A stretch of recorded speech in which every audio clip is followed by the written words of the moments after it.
Cup hair get her into all the hot spots. She falls into music with a gritty voice and a gift for songwriting. Then there's a band called The Sixth, whose lead singer Billy Dunn is the definition of a rock star. The two acts come together through a series of events and form Daisy Jones and The Sixth. It debuts on the 3rd of March on Prime Video. Michael Kors channeled classic 70s style for his latest collection, drawing inspiration from powerful women of the era like Tina Turner, Jane Fonda, and even his mother. New York Governor Kathy Hochul, Vogue magazine editor-in-chief Anna Wintour, and Gloria Steinem were some of the stars in front row during Michael Kors's New York Fashion Week show. It featured models sporting a variety of classic New York looks from the decade, including overcoats and thick leather belts and bell sleeves, and dramatic bell-bottom trousers, oversized sunglasses, suede boots, and fringe.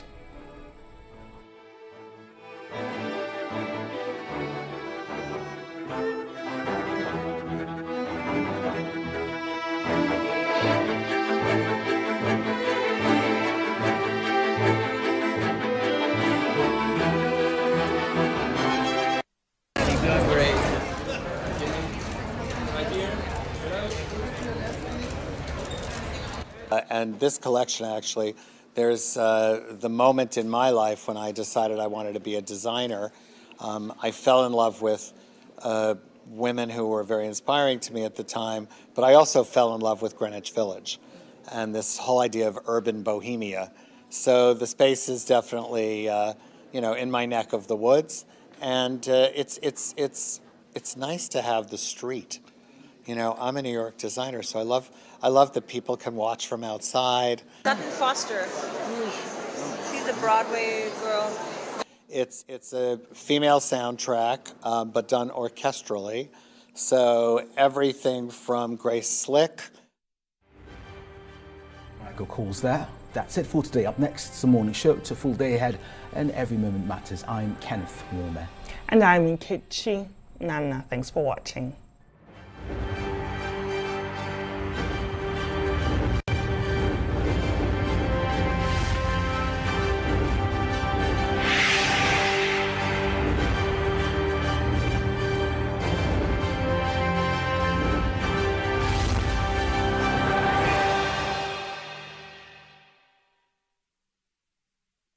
Every day, life presents hopes, dreams, and challenges. Challenges that can become successes with a little help. Because a little help can empower you to go from despair to celebration. A little help can keep you going until the race is won.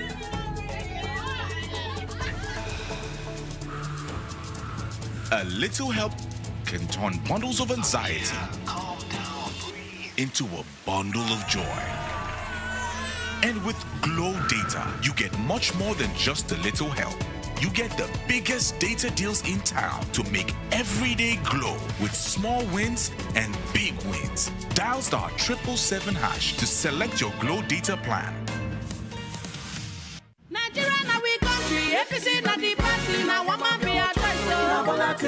At last, the elections are here. Let's turn out en masse on election day and vote Asiwaju Bola Tinubu as president of Nigeria for a renewed hope and a better Nigeria. Vote APC, the party that shows a broom.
It doesn't really seem like 10 years, does it? But when we started off 10 years ago, it seemed an impossible adventure, but we did it. We got an historic television channel on the air. One of the most important things for me, and again, we covered all the global business stories in our way. It was a great adventure. I'll come on to what's happening today because I happen to think that that's much more interesting. But one of the great things was, it was seeing beginners actually stepping up to the mark and being trained. I enjoyed nurturing them. I enjoyed helping them with their careers and in turn helping Arise become what it is today.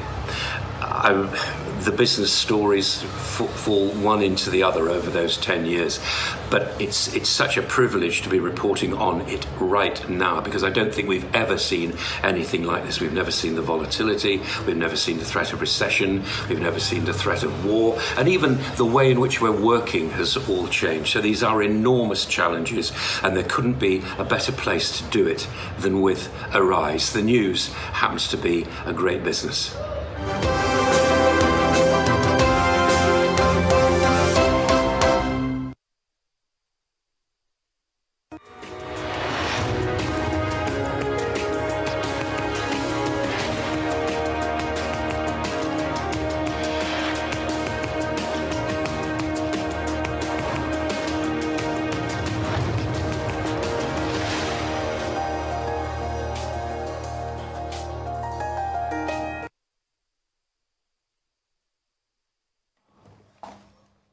Good morning. There you're watching the morning show here on Arise News. I'm Ruben Abati. I'm Ayon Mairo Ese. And I'm Rafai. Now we've got a great show lined up for you for the next 3 hours. So sit back, relax, and let's kickstart your day because the morning show begins right now.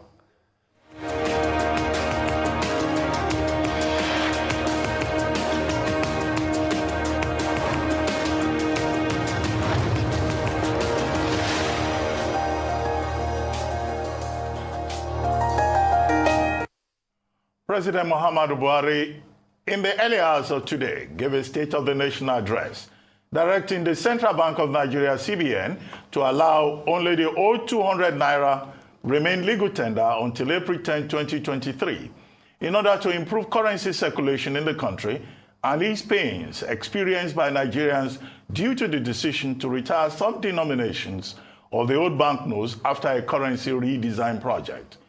It will be recalled that the Supreme Court yesterday adjourned the suit filed by state governments to challenge the Naira redesign policy of the Central Bank of Nigeria. The Supreme Court adjourned the case till Wednesday, February 22, for a hearing of the consolidated suits by 9 states. Joining us later on this show to analyze the President's address on the Naira note circulation is Professor Ndubisi Nwokoma, a professor of Financial Economics and Director of the Center for Economic Policy Analysis at the University of Lagos. Professor Ndubisi Nwokoma was recently conferred with a fellowship of the Nigerian Economic Society at the 2022 Annual Conference of the Society held in Kano. Moving things along, we shall be engaging James Ezike, a constitutional and commercial lawyer, on the Supreme Court adjournment of the suit filed by state governments to challenge the Naira redesign policy of the Central Bank of Nigeria. Also, we will be talking to Mike Igini, former resident commissioner of Akwa Ibom State, on what electorates should know ahead of the 2023 election in Nigeria. We'll also catch up on news making headlines across the globe. Michael Wilson will give us an update on global business outlook, while Rod Zodiri will give us an update on Africa business activities across the continent. We'll also review today's newspaper with Arise News analyst Emmanuel Efeni, while Lodji Okbe will fill us in on what's trending around the world. It's going to be all that and a whole lot more today on The Morning Show.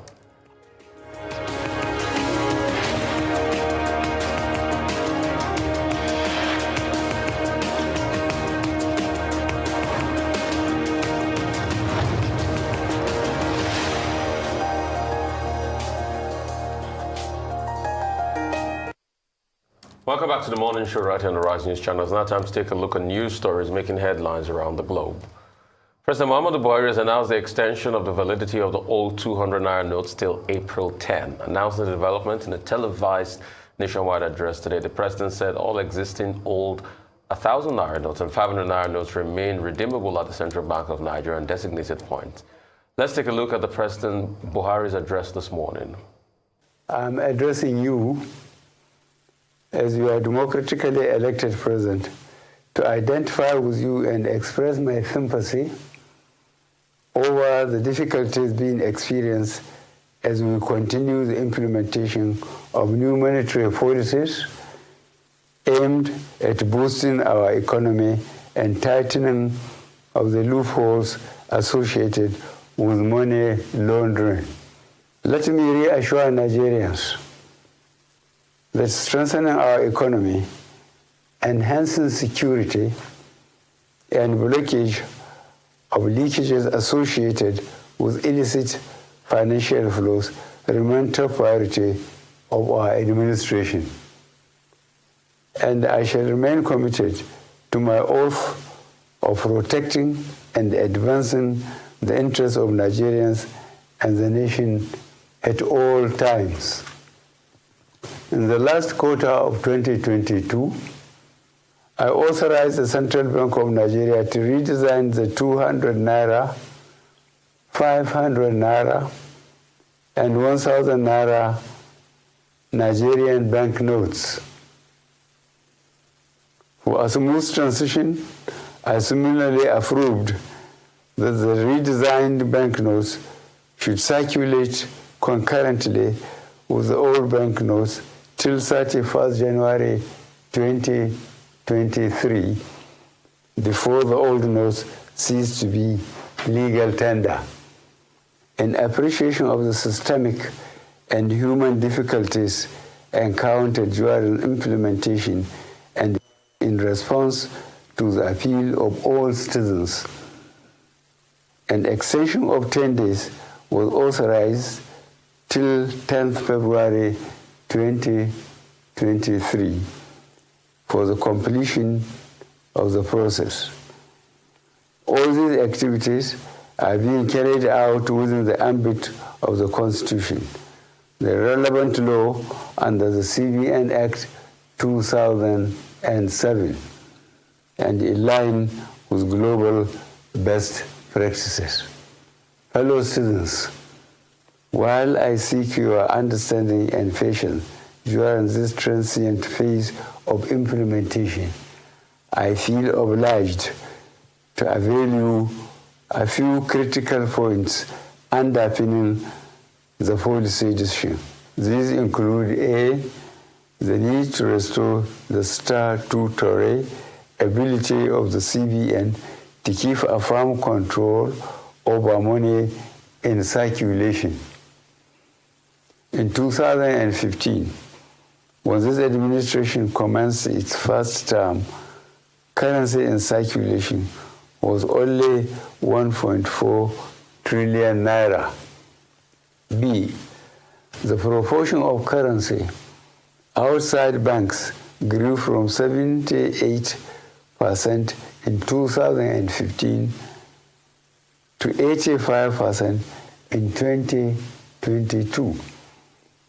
As of October 2022, therefore, currency in circulation has risen to 3.23 trillion naira, out of which only 500 billion naira was within the banking system, while 2.7 trillion naira remain permanently outside the system, thereby distorting the financial policy and the efficient management of inflation. C, the huge volume of banknotes outside the banking system has proven to be practically unavailable for economic activities and by implication retard the attainment of potential economic growth.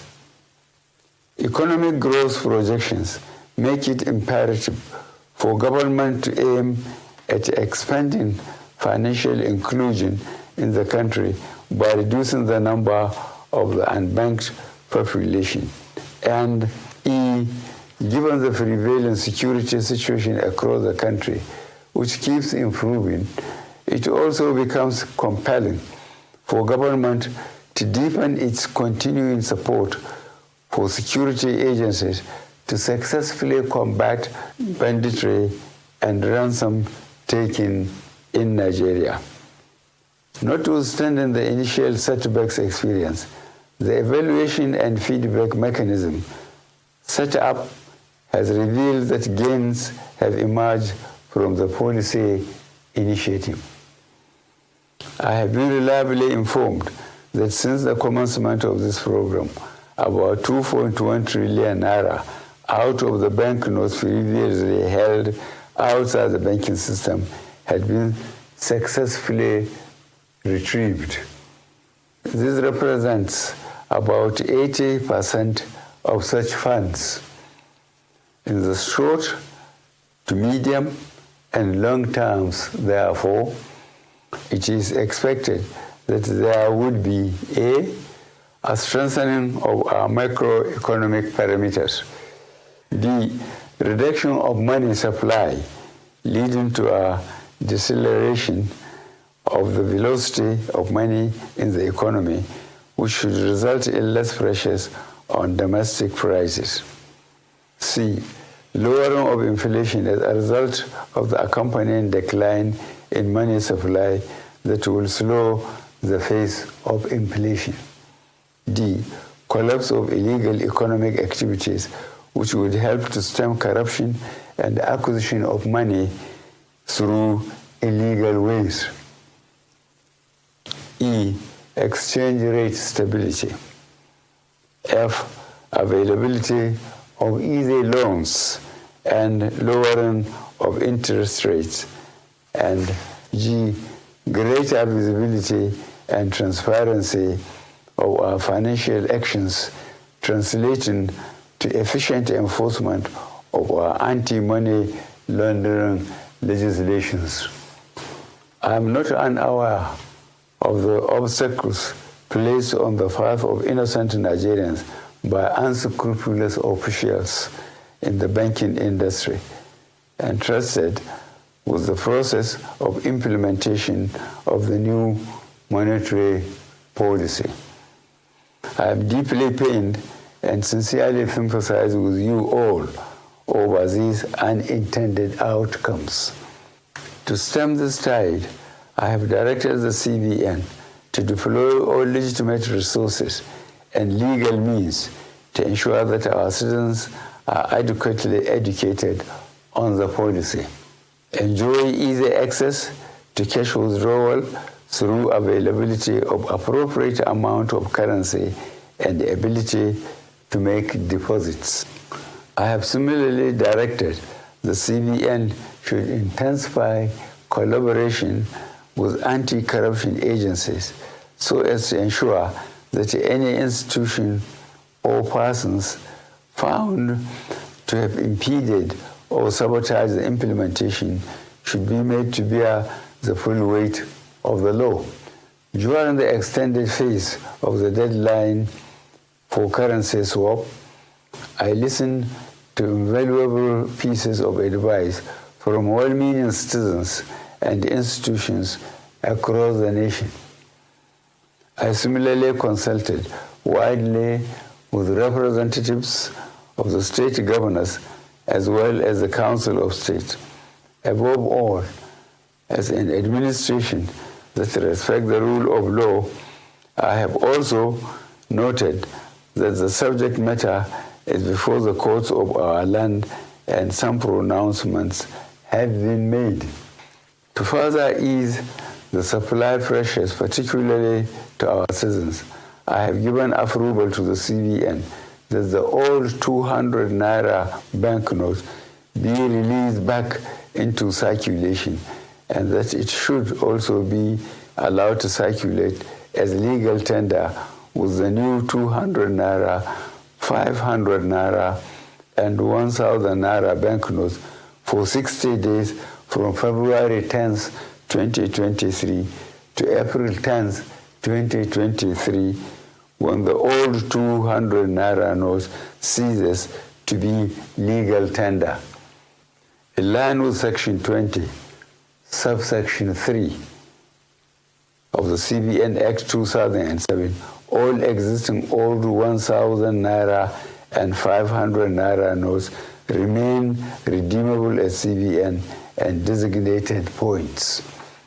Considering the health of our economy and the legacy we must bequeath to the next administration and future generations of Nigerians, I admonish every citizen to strive harder to make their deposits by taking advantage of the platforms and windows being provided by the CBN.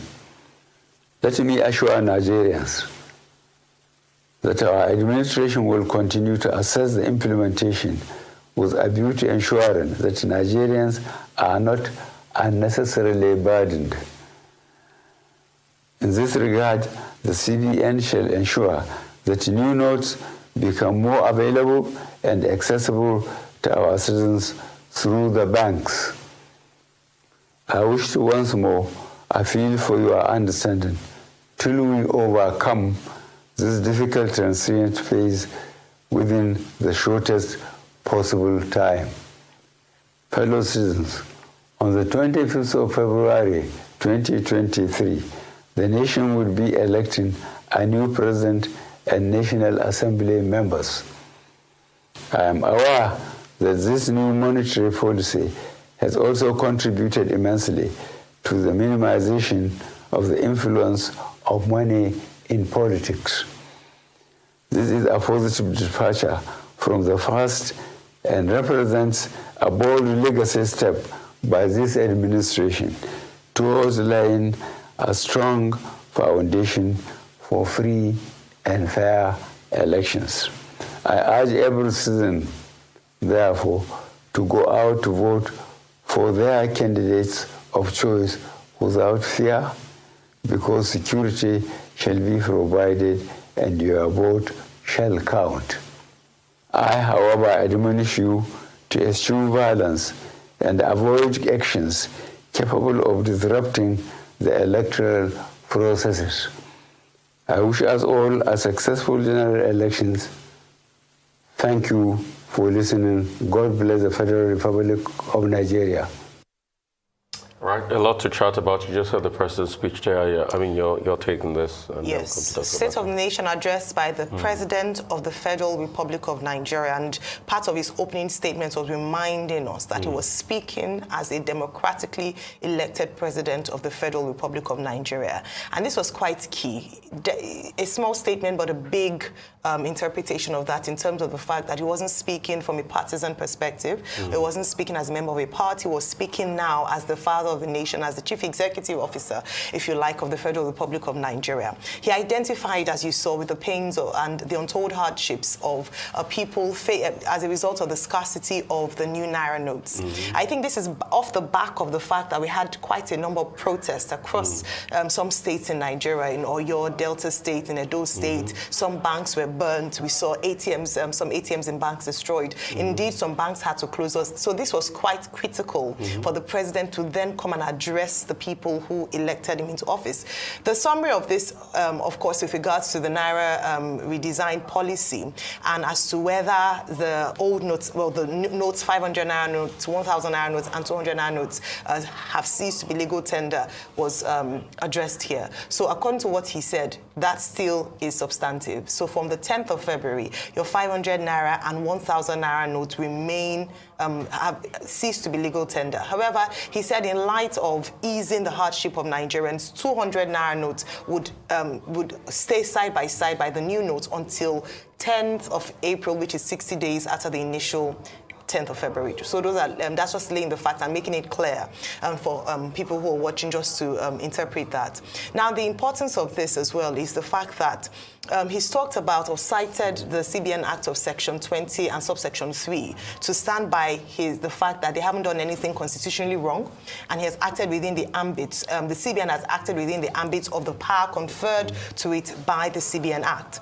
He then also spoke about saboteurs. He talked about the fact that the CBN should come hard, and those who are sabotaging in terms of the bankers the full weight of the law. And this has to be emphasized because we've talked about this a number of times on this show. We've talked about the fact that there are people who are sabotaging the circulation of the new Naira notes. The reason why there are long queues, the reason why we haven't seen these notes in the hands of the ordinary Nigerian is because there are some people who are bypassing the process and getting these notes by speaking to some bigwigs in the banks. So this is quite important to note. And I do hope, because now we've seen it clearly that this has come to stay. He highlighted the gains of this policy, that this is time for us to begin to find out who these people are. We asked the same questions yesterday. Who are these people sabotaging? And they must face the full weight of the law, because if this is for the gain of Nigeria, then it has to work. It must work. And that's very important. And then just to also talk about the fact that he talked about the pumping of these new notes in circulation. If this must work as well in the coming days, we want to see more of these notes in circulation. That's the new 500 Naira notes and the new 1,000 Naira notes. In terms of just for us as Nigerians, the president has spoken. This is a policy that has already recorded gains, and particularly for the elections. He had to speak about that because we have only a few more days to go. And the fact that this is also to curb voter buying and inducement by money. Hashtag say no to money politics 2023. If this must work, we must all, as Nigerians, take on active citizenry. First of all, I hope the CBN will provide a portal where Nigerians can report banks that are flouting or not providing these new notes to citizens. I hope Nigerians can report POS agents who are taking advantage of this situation by adding or charging their customers, in excess. I hope that these opportunities will open, because I engaged the POS agent the other day and I said, I'll report you to the CBN because what you're doing is against the law. And so as active citizens, beyond asking the government, we as well must take responsibility if we must make sure that this works. We have a nation to fix, and everyone must put their hands on board. Dr. Batu? Well, yes. I mean, good timing. At a time, there were reports of riots, banks being attacked in different parts of the country. About 3 or 4 persons were killed in Benin City alone. And before then, there was violence in Abeokuta, reported violence in Ibadan, reported violence across parts of the country as a result of these Naira redesign policies. Secondly, there is a matter before the Supreme Court of Nigeria in which you have on one side 9 plaintiffs, state governments, and you have on the other side 3 defendants, the Attorney General and the 2 other states, Edo and Bayelsa, who have said they should be joined as co-defendants. And so to that extent, there's tension in the country. There is also division at the level of the states, between the states and the federal government, between states on the side of the federal government and on the side of the CBN and the governors. Now, beyond all of that, also, the banking sector has been disrupted. Many banks have shut down. People do not have access to cash. People are expressing their agony. So at this point, the president comes in and he says, in a presidential manner, I identify with the difficulties you are going through. I sympathize with you. But be assured that the Buhari administration is listening to you and will take every legitimate and necessary step to make sure that you do not go through any unnecessary or unwarranted difficulty. After all, the responsibility of government under Section 14 is to ensure the security and welfare of the people. So in terms of general objective, I think that the intervention at this critical moment is very useful. And the empathy from the president is important. And he pegged all of that on his commitment and the commitment of his administration to the Nigerian people to put their interests first. And putting their interests first, he repeated all those fundamentals that the CBN governor had always stated about economic growth, steps that needed to be taken to tame inflation, steps that would need to be taken to check illicit financial flows, steps that would need to be taken to stabilize the financial system and to make sure that it's no longer business as usual. the president took ownership of all of that. But what are the direct implications beyond the empathy, the sympathy, the leadership that he has demonstrated? I will raise a number of questions. The first is, we were told yesterday that some governors, specifically Nasir El-Rufai of Kaduna State, speaking on their behalf, said that they have been approached by the federal government for an out-of-court settlement that would lead to these, plaintiffs, withdrawing their case at the Supreme Court. Yes, they can. That's the process. But the governors put out a statement and said that they do not agree to the proposal by the federal government, which is that the old 200 naira notes will remain in circulation, not the 500 naira and 1,000, because according to the CBN, those denominations that have been returned have been destroyed. But that it is still possible to put the 200 naira notes back into circulation. El-Rufai, speaking for those governors, said that that's a fake proposal and that it is not true. Now, if the objective is for the governors, the complainants to meet the federal government halfway, then what will happen? Would they agree now? Would they reflect further on the leadership that the president has provided and say, well, let's give peace a chance, let's approach the Supreme Court and withdraw the case? Well, if you read the statement by Nasir El-Rufai, there are other issues he's raising there about what information is available to them about how much new notes can be printed within the next 1 year to meet the target of 1 trillion naira. But we'd like to see what the reaction from that direction will be. Now, what is the implication for the Supreme Court, the matter before the Supreme Court? What the Supreme Court decided on Wednesday was that the matter has been adjourned till February 22. Mustafa SAN approached the court and asked the court to give a new order extending, the ex parte order that he granted. And, the judge said there was no point because that order still exists. Because what the court said on February 8 is that status quo should be maintained until the determination, or until the hearing of the motion on notice and the determination of the matter. Now, that did not happen, when the court met this week, so that has been postponed. So what has this president done? The president acknowledged the issues in court at paragraph 15 and also said he had consulted widely. But some people may interpret it to mean that what the president has done is tactically to undermine the Supreme Court. But we'll see what that is. Because by extending further till April 10, then what will the court do when it hears the motion on notice? Number 3, so much is made of the independence of the Apex Bank by certain commentators. If anyone looked at that speech very carefully, you see that at paragraph 4 and paragraph 5, the president, in fact, took ownership of what the CBN has done. In one paragraph, he said, I authorized. In another paragraph, he said, I approved. Which means that the independence that we talk about is limited because the CBN is an agency of the federal government, and that much was made very clear. In the last 1 week, the CBN governor has met the president 4 times. So, but it is important that this will douse tension. We expect that nobody will go about rioting now that the president has personally intervened. And we hope, because the president stressed the point about the CBN making the banknotes available, even the old 200 naira notes.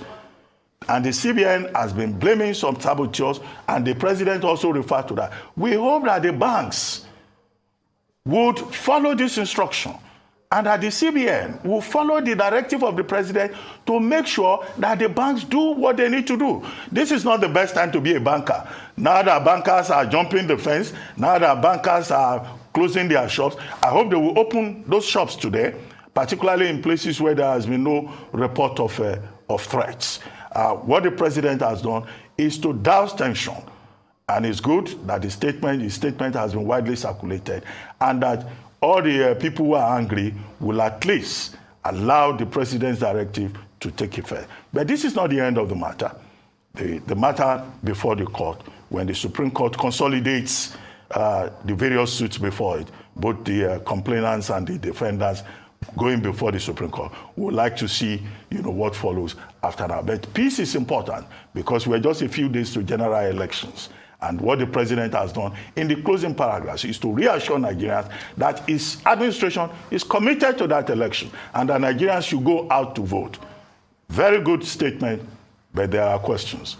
Those questions, I don't want to go further in terms of what he calls the gains of the policy so far. Foreign exchange stability. Is foreign exchange stable? Lowering of inflation. Is inflation lower now, as of this morning? Following the report by the Bureau of Statistics yesterday. But we can leave those details. Okay. President Muhammadu Buhari has spoken well this morning. Kudos to him as a leader. I think in all of this, we've been able to see the games politicians play to suit their own narrative. And I'm sure Nigerians are wiser by these games. Hence, when the president put forward an olive branch, let's meet halfway, they said, no, it's not a good enough deal for them. Because in fact, when you recirculate the 200 naira notes, it will not still be easy for them to be able to logistically manipulate elections. Because the bulk of the matter is the 500 and the 1,000 naira notes. So I'm not surprised. In the coming days, we'll also like to call for calm because the protests probably will be heightened because the politicians are not still satisfied. And they'll still look for more ways to mop up. When we talk, let's talk empirically. Let's not talk as though the CBN doesn't know what it does with the back end as regards, correcting money instability in the system and what it prints. So this attempt by politicians to force them to know what they print, I think it's an anathema to the policy itself, because if it's going to control money circulation, it knows the kind of money it will put in circulation to be able to control the system. And that's why it's the central bank. So I've seen the attempts, just like I've seen the attempts by people to attack the CBN in Benin, which the video empirically shows that a bus was dropped in there. So, some boys were mobilized to go do that until they were repelled. All we just call for is calm. The other part is the part of the Supreme Court. Yes, the Supreme Court has ruled. And that's why we'll see how this pans out in the coming days. It says status quo should be maintained. That's a level of triumphalism for those that went to the Supreme Court. But the president has also spoken on this. And in all of this, the president also reiterated the independence of the CBN in all of this. And let's not pull that apart. But if we are to look critically at the president's speech, what's the meat of the matter? The meat of the matter starts from paragraph 10, where he talked about the gains and also enunciated the fact that in 2015, you had about 1.3 or 1.4 trillion out of bank circulation, monetary-wise. Now it's going to 3.2 trillion, from 78% to 85%. For all those that make the argument, I beg to ask, who are the people that store this money in their homes? Is it not politicians? If we have so much money in circulation and the poverty rate of Nigeria has reduced tremendously, we'll know maybe people are trading among themselves. But this money is skewed towards a few group of persons.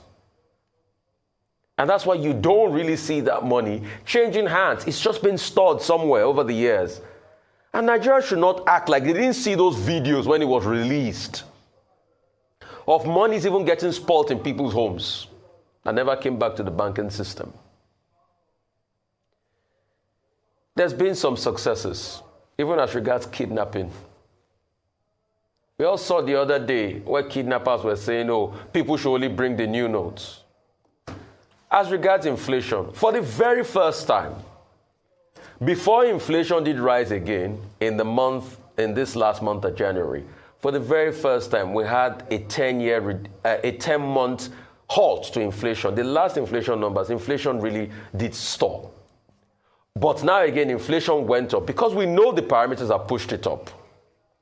These are the empirical arguments there. Has the Naira stabilized? Not yet, because largely we are seeing political season. And we know how these people are mopping up cash. What triggered the Naira? I keep referring to what happened, the mop-up of cash by decent politicians during the party primaries. Or have we forgotten the story of how fake dollar was being given? Wasn't it after the mop-up of the Naira for the party primaries in last year, 2022, that the Naira to the dollar rate went up? If we want to build a country, it behoves on us to collectively build a country that will stand the test of time. What I see with the president's speech is that people will still try to renege against it. That doesn't suit their narrative. But please, we call for calm. Let us stop using children that know nothing about the games the politicians play to go protest on the street because hitherto the politicians themselves have weaponized poverty. We want a country in trust and a country that truly respects the yearnings and the aspirations of its people. And having a sane electoral process and a sane economy is a way to respect the yearnings and the aspirations of people. Time will tell in the coming days. There will still be more ruckus. You can't put that out. They will still fight back. This game will play on probably till next sitting of the Supreme Court comes. But in everything we do, let's remember we are Nigerians first, and this country is more than any group of politicians. Nigeria will survive. God bless this dear country of ours. We'll take a short break now. When we return, our Professor Nwokoma, a professor of financial economics and director of Center for Economic Analysis, University of Lagos, join us after now.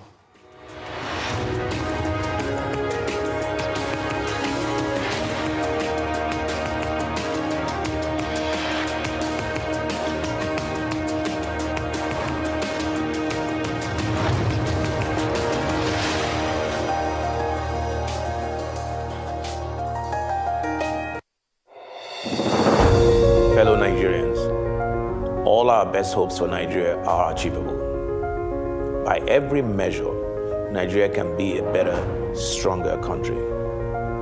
We can be a nation at peace, a place of shared prosperity where everybody is somebody, and equal justice under the law is enjoyed by all our citizens.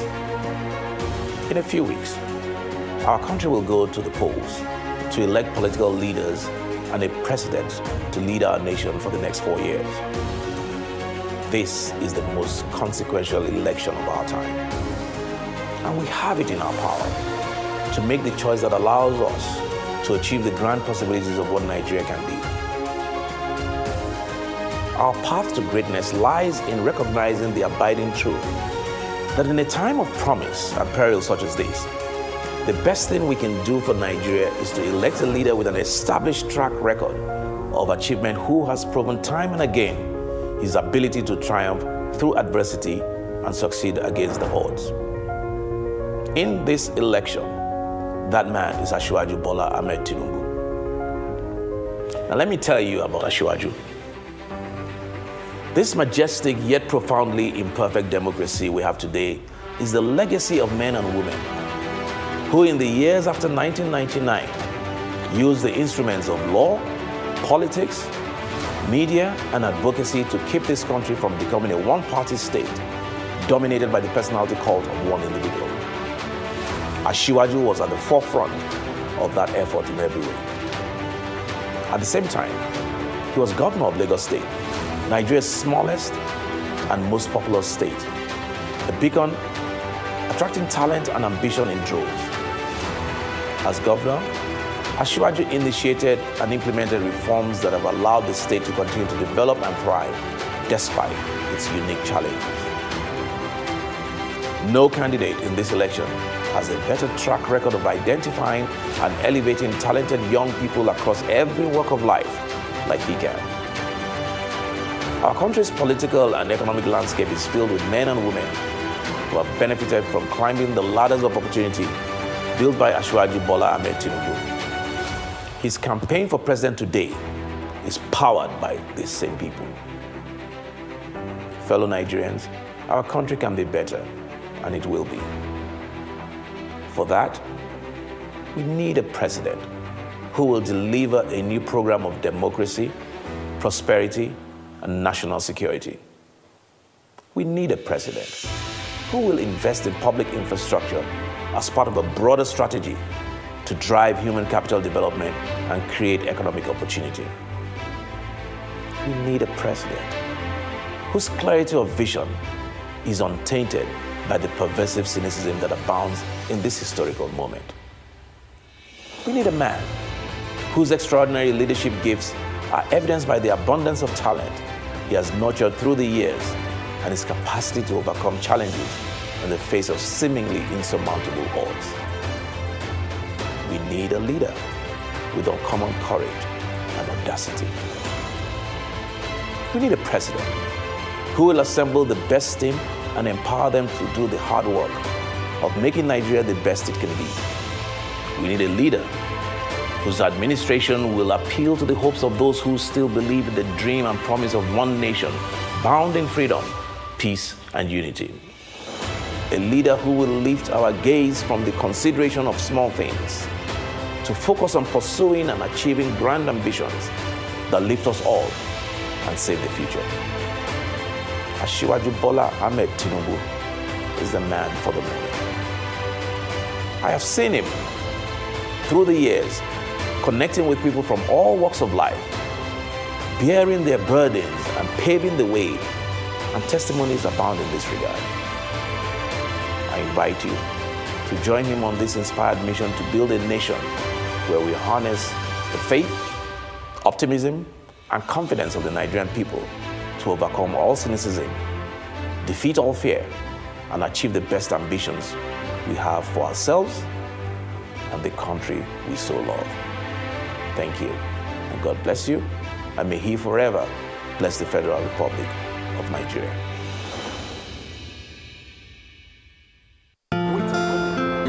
I've been running my business on my own, trying my best to get it to the next level, but I really need some help to get ahead. I know just what to do, I'll vote it for my loans, overdraft, step by step to my dream business we vote. Salary earners, entrepreneurs, get your loans with no collateral.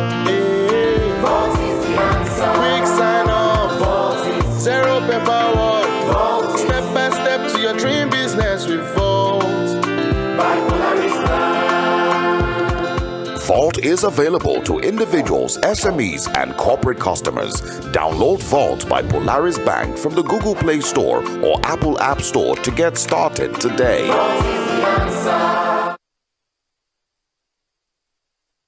Every day, life presents hopes, dreams, and challenges. Challenges that can become successes with a little help. Because a little help can empower you to go from despair to celebration. A little help can keep you going until the race is won.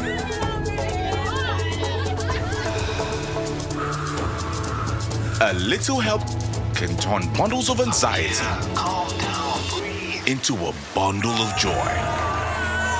And with Glow Data, you get much more than just a little help. You get the biggest data deals in town to make every day glow with small wins and big wins. Dial *777# to select your Glow Data plan.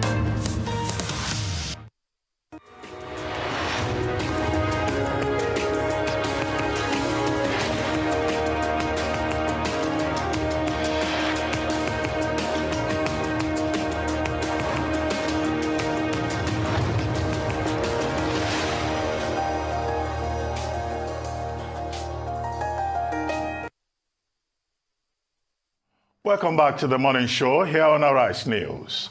President Muhammadu Buhari this morning gave a State of the Nation address, directing the Central Bank of Nigeria to allow only the old 200 naira notes to remain legal tender until April 10, 2023, in order to improve currency circulation in the country and ease pains experienced by Nigerians due to the decision to retire some denominations of the old banknotes after a currency redesign project. It will be recalled that the Supreme Court yesterday adjourned the suit filed by state governments to challenge the Naira redesign policy of the Central Bank of Nigeria. The Supreme Court adjourned the case till Wednesday, February 22, for a hearing of the consolidated suits by 9 states. Joining us now on the show to analyze the president's address on the Naira notes circulation is Professor Ndubisi Nwokoma, a professor of financial economics and director of the Center for Economic Policy Analysis at the University of Lagos. Good morning, Prof, and thank you very much for joining us on the morning show. Well, I'm sure like the rest of us. Thank you for having me. Yes, I'm sure like, we did, and many Nigerians did. You listened to the president this morning on the issue of the old Naira notes and the decision to extend the validity of the old 200 Naira notes to circulate side by side the new notes till April 10. And the president also saying that people should take advantage of the guidelines that have been offered by the CBN for them to be able to still return the old 500 Naira and 1,000 Naira notes. What's your assessment of the president's intervention at this critical time? Yeah, thank you very much. I think it's a good intervention from what has been happening recently in the economy and even in our politics. And I think we can look at the issue from 3 different perspectives. We can look at the economic side, issues of monetary policy. We can look at it from the legal side, or look at it from the political side. So there is politics, there's economics, and there's the law on this issue of the new Naira notes. And I think if you take a look at the address by the president, he was able to point out 3 critical areas, or the focus of his address. Number 1 is the sustenance of the fight against corruption. That is one area. And the second area is to address the issue of economic downturn.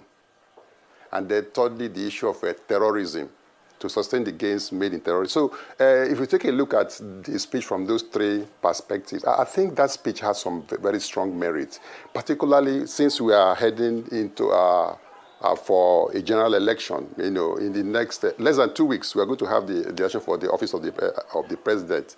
And I think we need to take a look at the issue from a very balanced perspective.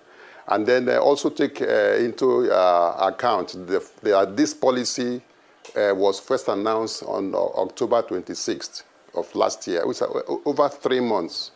And this last-minute rush, or this last-minute,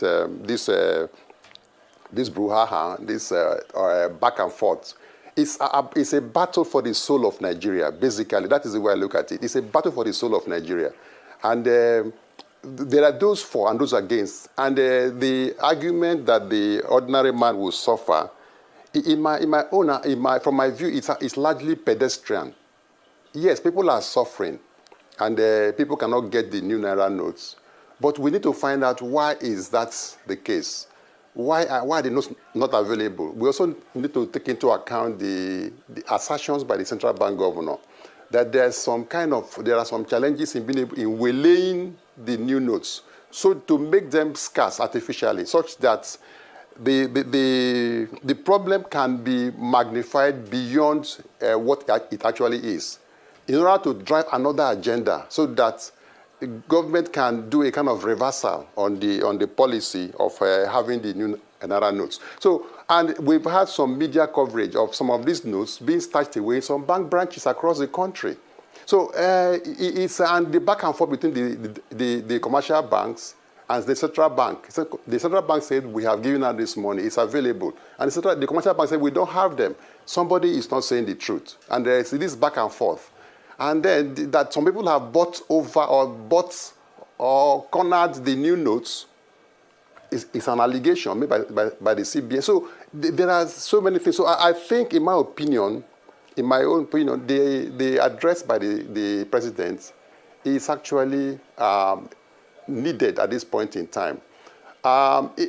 People can look at it from the legal side, that the Supreme Court had made some pronouncement on this, and the case is still to be heard even next week. But the fact is that the old notes will still be in circulation, but not all.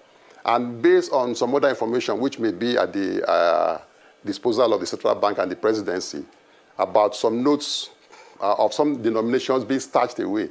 And from the address, you find out we have about 3.2 or 3-point-something trillion as the size of the currency we have circulated. And only about 2.7 trillion are outside the banking system. So which means money is being stashed outside the banking system. A lot of money, more than half of the currency in circulation is outside the banking system. So if you have that, it will be difficult for CBN to properly manage monetary policy. Monetary policy actually is the primary purpose of monetary policy is to enhance price stability. So when you have about 2.7 trillion of your currency circulation outside your control, and they are likely stashed away somewhere by some people, and people are suspecting that it's by politicians. And we have the election coming up. So I think any sensible government should be able to take a look at that and see what can be done to address the issue. Why the case is before the central bank, the Supreme Court to address, and of course the address says 60-day window for you to get this issue addressed. And after the election, then we can look at it more holistically. But I think, in my opinion, the address is a good one. All right. Thank you, Prof. Now, one of the things that the president said during his address was highlighting the gains of the policy since it was introduced, one of which is inflation rate. Now, before the figures released yesterday, the inflation rate, we'd had some gains in the inflation rate. However, we've seen it surge to an all-time, a recent high of 21.82%. I'd like you to share in terms of the impact of the policy on certain economic parameters and factors and the timeline to begin to see these gains. Yes, monetary policy actually thrives when you are able to control the level of money supply in the economy. Because there are different viewpoints on what is causing inflation. And one is the monetary, the monetary theory perspective, that money supply is very critical. Like people say, the quantity theory of money, that if you have much money in circulation, it affects the level of prices. So if we'll see it from that perspective, that money in circulation is not the central bank, their primary function is to manage monetary policy critically. Like I said earlier, the primary function of monetary policy is price stability. But when that instrument that you need to manage prices is outside your control, and it is not going back to the banking system, we have the money outside the banks. So the level of inflation we have now is actually not as expected. And it can be better if central bank could have a greater control of the level of money in circulation. If they don't, they will just be helpless. What they've been doing in the past few months, what they've been doing is jacking up the monetary policy rate. That's what they've been doing. That is, they're always jacking it up to make credit more expensive, to make it difficult to have a kind of a credit squeeze in the economy, hoping that you'll be able to address the issue of inflation. But you don't have money supply under your control. A lot of the money circulation is outside your control. So, and many of these things, it is suspected, I don't have all that many of these monies being stacked away, and monies are proceeds from terrorism. They are proceeds from corruption, money laundering. There are financial flows that are illicit across the country. So, and some people stacked away money in bullion vans or in places preparing for election. And we know the role of money in politics in Nigeria. So if the Buhari administration, despite all people have blamed it for, can get it right at this time around, being able to make sure that the influence of money in politics is actually reduced, it cannot be completely wiped away. If it's reduced significantly, by trying to manage this redesign such that they can be able to bring down the level of inflation, and they make sure that they can now begin to juggle with the monetary policy, the parameters of the macroeconomy. That, in my view, inflation definitely will come down. We know there are other factors that are causing inflation. There's the cost push factor, cost of production, infrastructure is not available, security and all that. But we also need to look at the money supply implication for inflation. And I think, in my view, the policy to allow 200 naira to circulate, it will address some of the problems that are encountered by the ordinary Nigerian, being able to enter to pay for your bus, to be able to buy tomato in the market, to be able to buy yam and all that. If you have that could address those issues. It's a temporary solution. Because the bulk of the money, oftentimes, are in 1,500 naira denomination. And that is where these people use for illicit financial flow. All these people that are captured in schools, in parts of the north, where people pay 100 million, 250 million to get your ward or your children released. So these monies are stashed away. So if you render those monies useless, they are not completely useless because you can still redeem them, but you need to now tell us how you got that money. If you have billions, after the expiration, you find that you need to go to CBN to make sure that we know that the money belongs to you. So I think, in my view, it helps to fight inflation. Okay, Prof. Real quickly, I'd just like to also, want you to say one or two things, as regards inflationary push and this policy, because we saw inflation trended downwards, but now it's also gone up again, which a lot of people are saying because of, the ancillary cost push as regards fuel scarcity, food prices, all precipitated around this election period. But I also want to ask you about, because Nigeria's case is a unique case. In the case of India, there was still some circulation of this black money. But in Nigeria's case, the circulation is just limited to a certain class of people. Bandits, terrorists, politicians. So there's no circulation even in the formal system for you to be able to say, okay, there's an increased liquidity even in the formal system and all of that.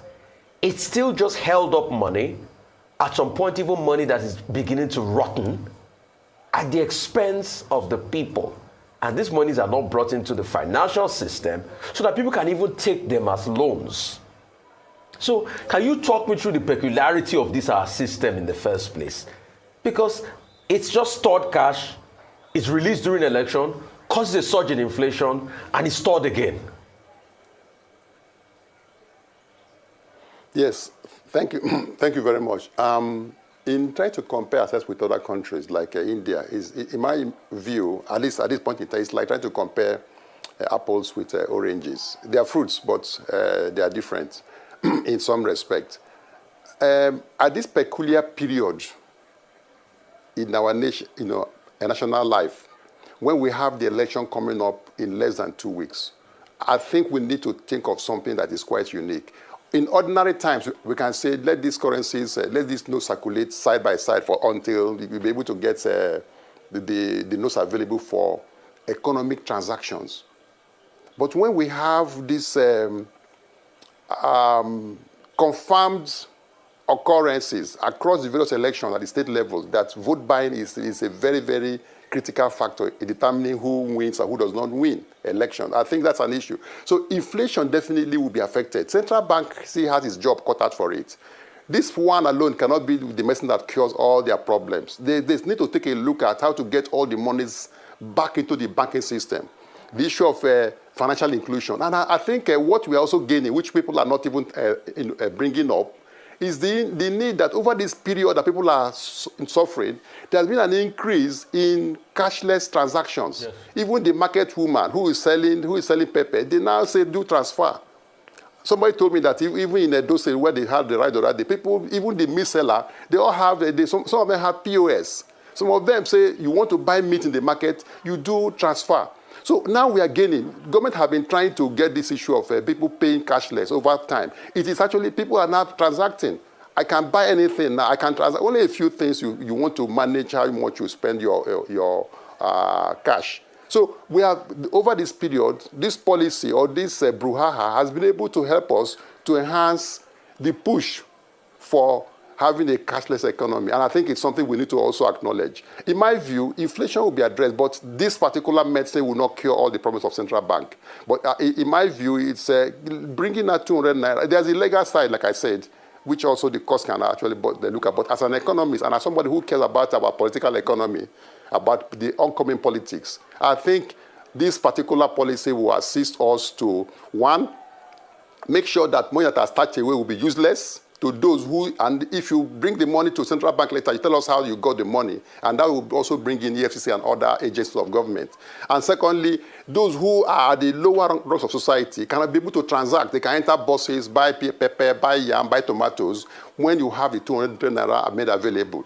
And then the cost can determine what happens later. But let us keep that on until after the elections, and let us make sure we can have some kind of confidence that this election was actually largely free and fair. All right, thank you so much for your time, Prof. We'll take a short break now. When we return, we'll have Michael Wilson and Ruth Sadiris give us updates on global and Africa business activities. Stay with us.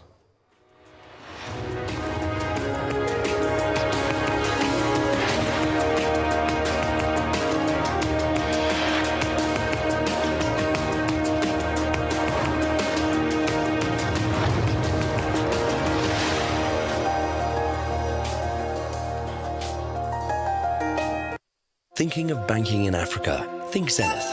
In today's fast-moving, fast-changing world, you need a financial partner that understands your unique expectations. A bank with presence in major financial centers across the world, with the enabling platform to facilitate seamlessly, whenever, wherever, however. A bank with best-in-class financial solutions from a superb combination of technology and human touch. For easy, fast, and secure banking that creates real value. Turning dreams into reality is now in your hands. People, technology, service. Zenith Bank, in your best interest. Enjoy 50% discount off in the Airtel Home Broadband Season of Love offer. Buy a router for just 10,000 naira and get up to 240 gigabyte, or a MiFi for 5,000 naira and get up to 125 gigabyte bonus data.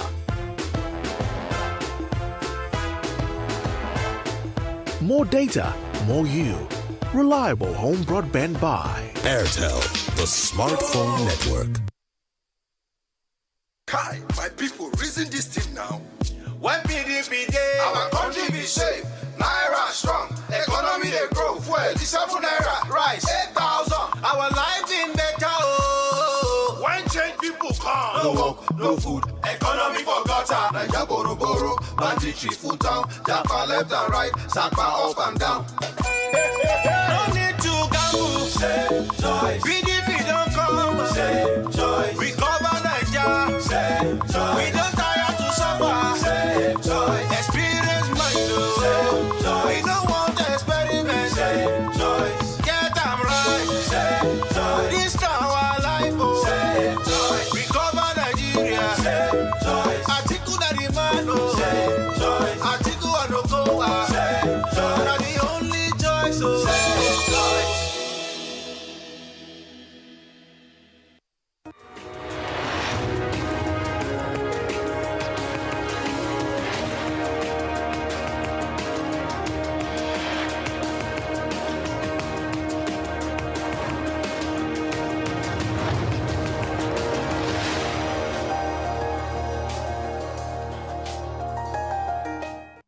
Welcome back to the morning show here on Arise News. For Global Business Update, Michael Wilson joins us now from London. Good morning, Michael. Morning. I know we have limited time this morning, so I'll rush through the various subjects. The big news from Asia is that Japan has recorded a record trade deficit. Big job for the new central bank governor. Clearly, we talked about him yesterday, how to engineer a soft landing after decades of relatively negative interest rates, and how to bring that economy up to speed. It's certainly not at the moment.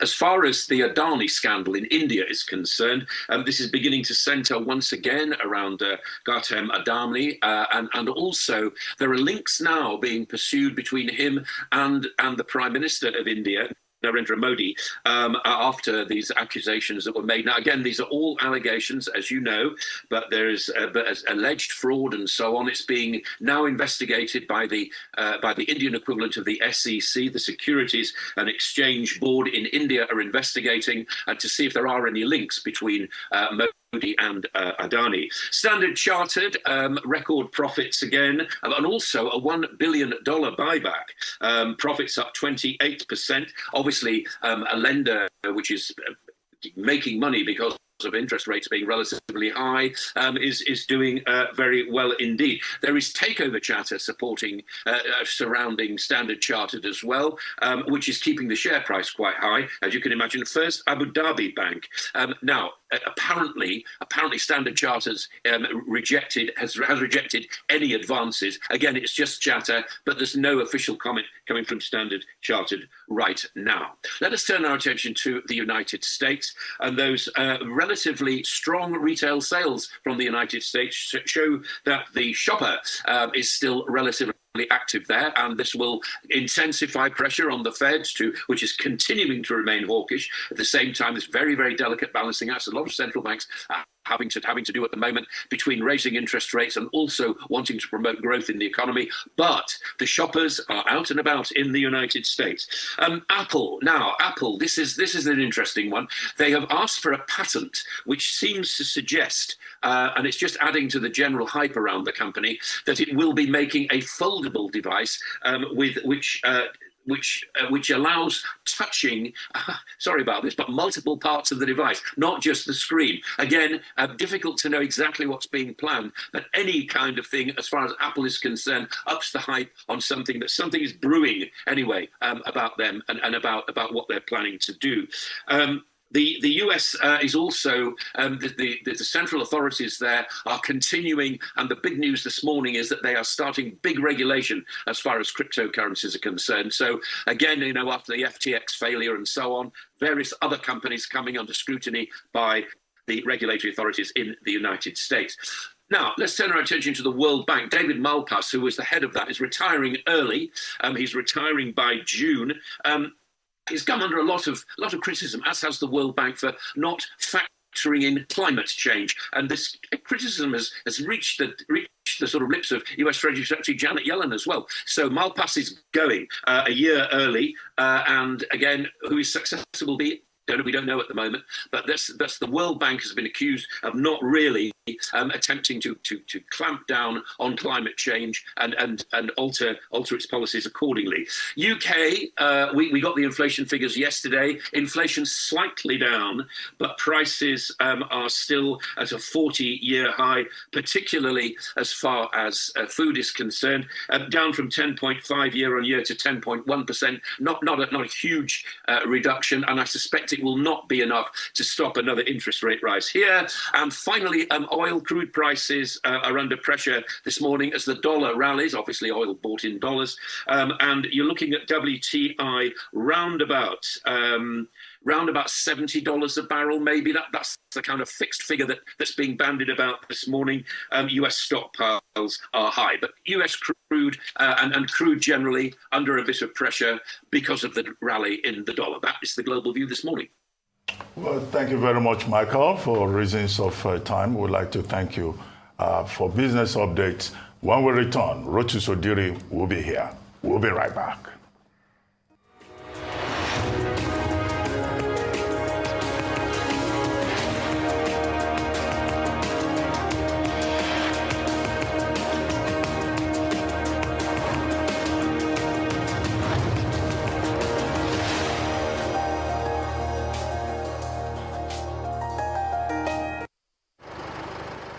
Emergencies happen when you least expect them to. It gets worse when you are cash-strapped. No need to despair. First Advance has you covered. you can get that urgent cash right now on First Advance. With First Advance, salary earners can get up to 50% of their salary. No hassles. As long as you earn a monthly salary and your salary account has been active for at least 2 months. It doesn't matter if you run a salary account with First Bank or any other bank. Just dial *894*11# or simply dial *894# on your mobile phone. What's more, when you open a First Bank salary account, you can enjoy 0 charges and free debit card issuance. Download the First mobile app on Play Store or App Store today. Log in to experience First Bank digital banking. Select Loans, select First Advance, and follow the prompts to receive your loan. Don't let that urgent need get the best of you. Get First Advance now. It's as simple as dialing *894*11#. First Advance. Fast, convenient, secure. You first. First Bank.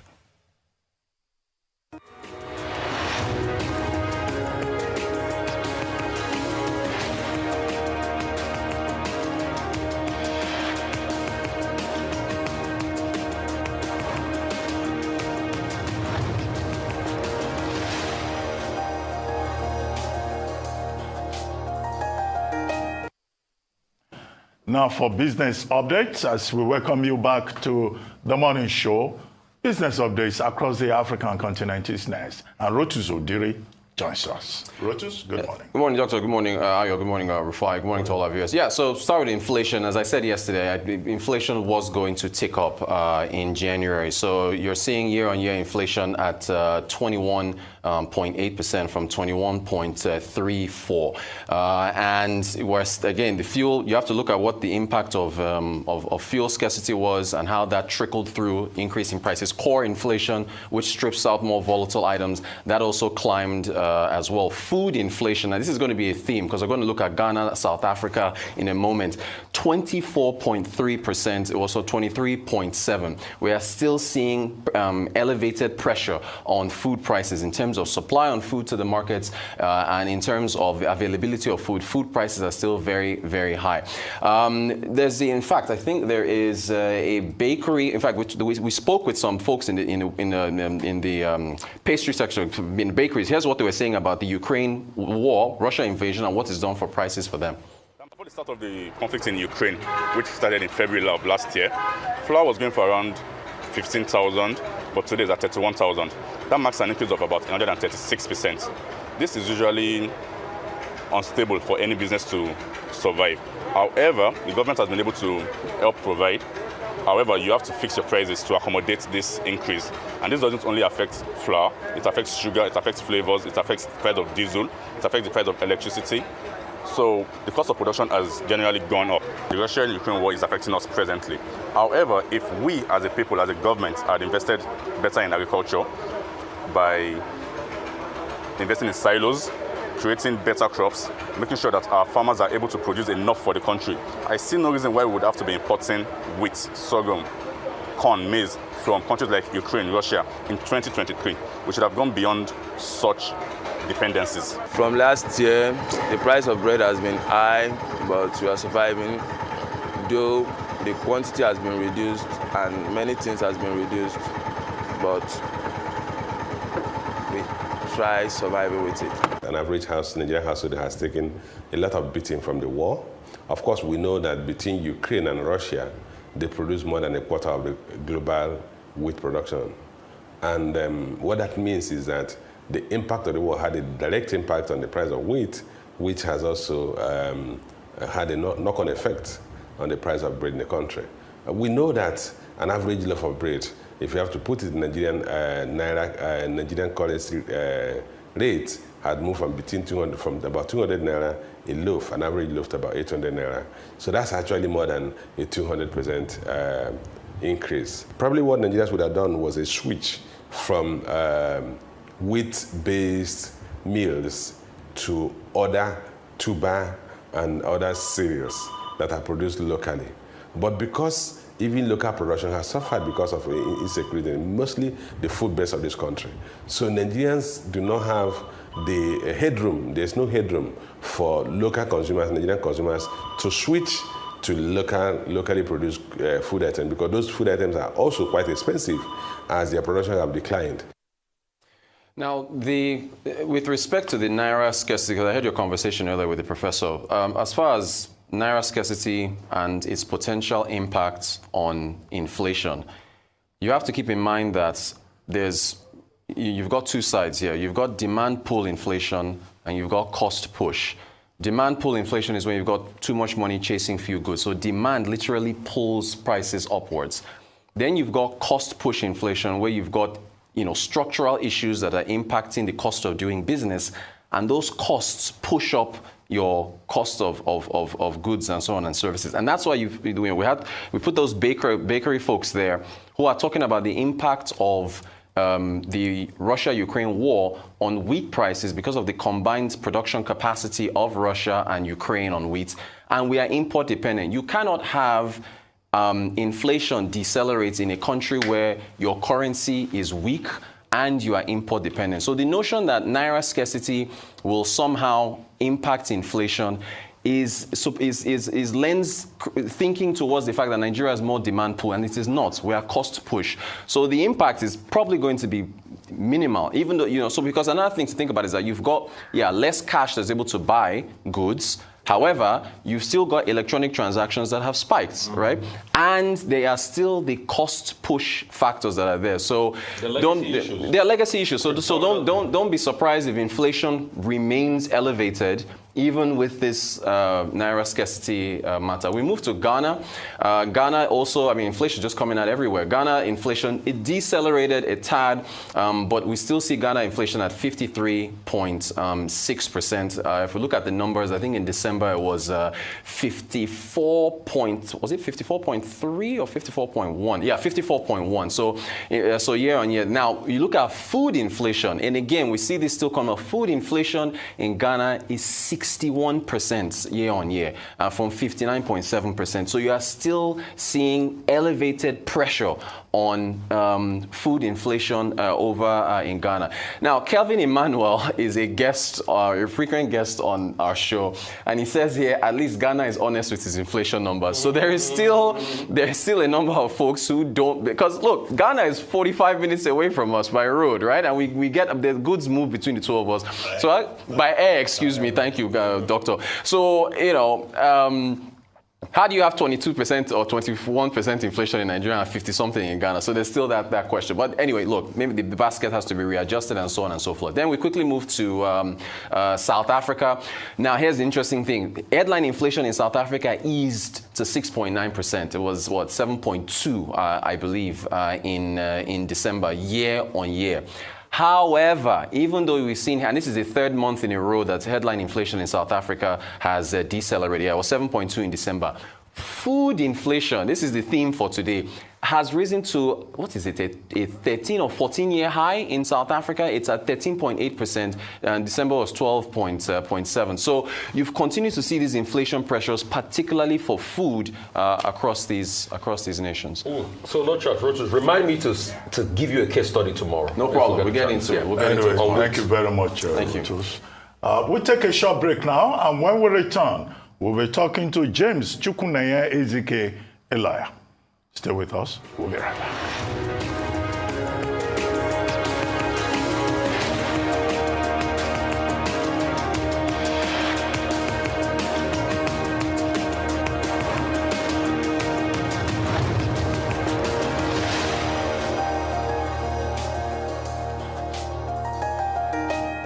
There is a huge difference between the relative experience of salary earners and those of business owners and entrepreneurs. Someone who has never had cause to set up a business of his, who has never had cause to source for funds, turn it around, pay salaries, pay back the loan, and still make profit cannot be expected to be hands-on when saddled with an economy the size of Lagos. Experience that hasn't curbed Lagos's traffic in 24 years of their reign. Experience that hasn't addressed Lagos's perennial flood experience that currently leaves us with over 2 million out-of-school children. The duo of Jandor and Funke have been investing in Lagos's economy for about 2 decades, running their personal businesses, employing people with track records of success. Lagos needs a breath of fresh air. Vote Dr. Abdulaziz Olajide Adediran Jandor as Governor of Lagos State. PDP! Power to the people!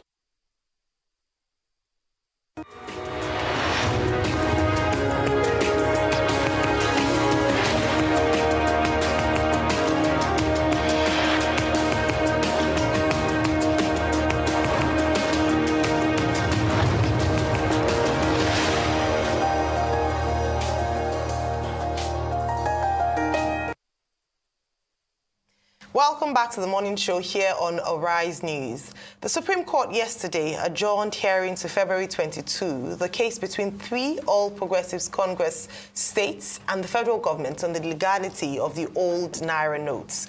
Although the court did not formally extend its earlier order stopping the federal government from barring people from spending the old Naira notes, the court insisted that its earlier order remained in force.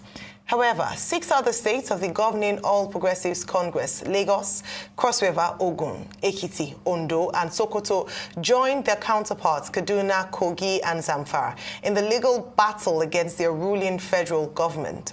The court directed the plaintiffs to amend their originating summons to reflect the name of the 6 fresh plaintiffs and granted the application of Bayelsa and Edo states to be joined as respondents. We are in court because Nigerians are suffering as a result of this CBN modeled up cashless versus currency redesign. That is why we are here today. And from the understanding we have from this court, the order made by these honorable justices still subsists up till Wednesday when the matter will be heard. We are working towards solving this problem. It's a national problem, and we are working towards solving this problem. There aren't 2 sides. We are affected on both sides. We are trying to solve it.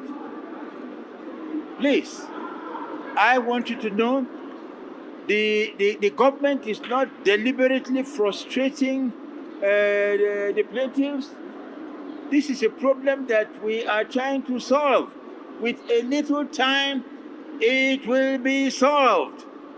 Please, I beg you, let us not inflame it.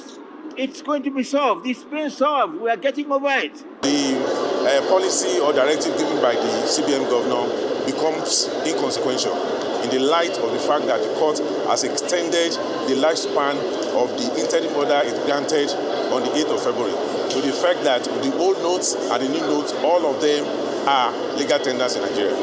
So until the motion or note is taken on Wednesday. So that is the current position as of now.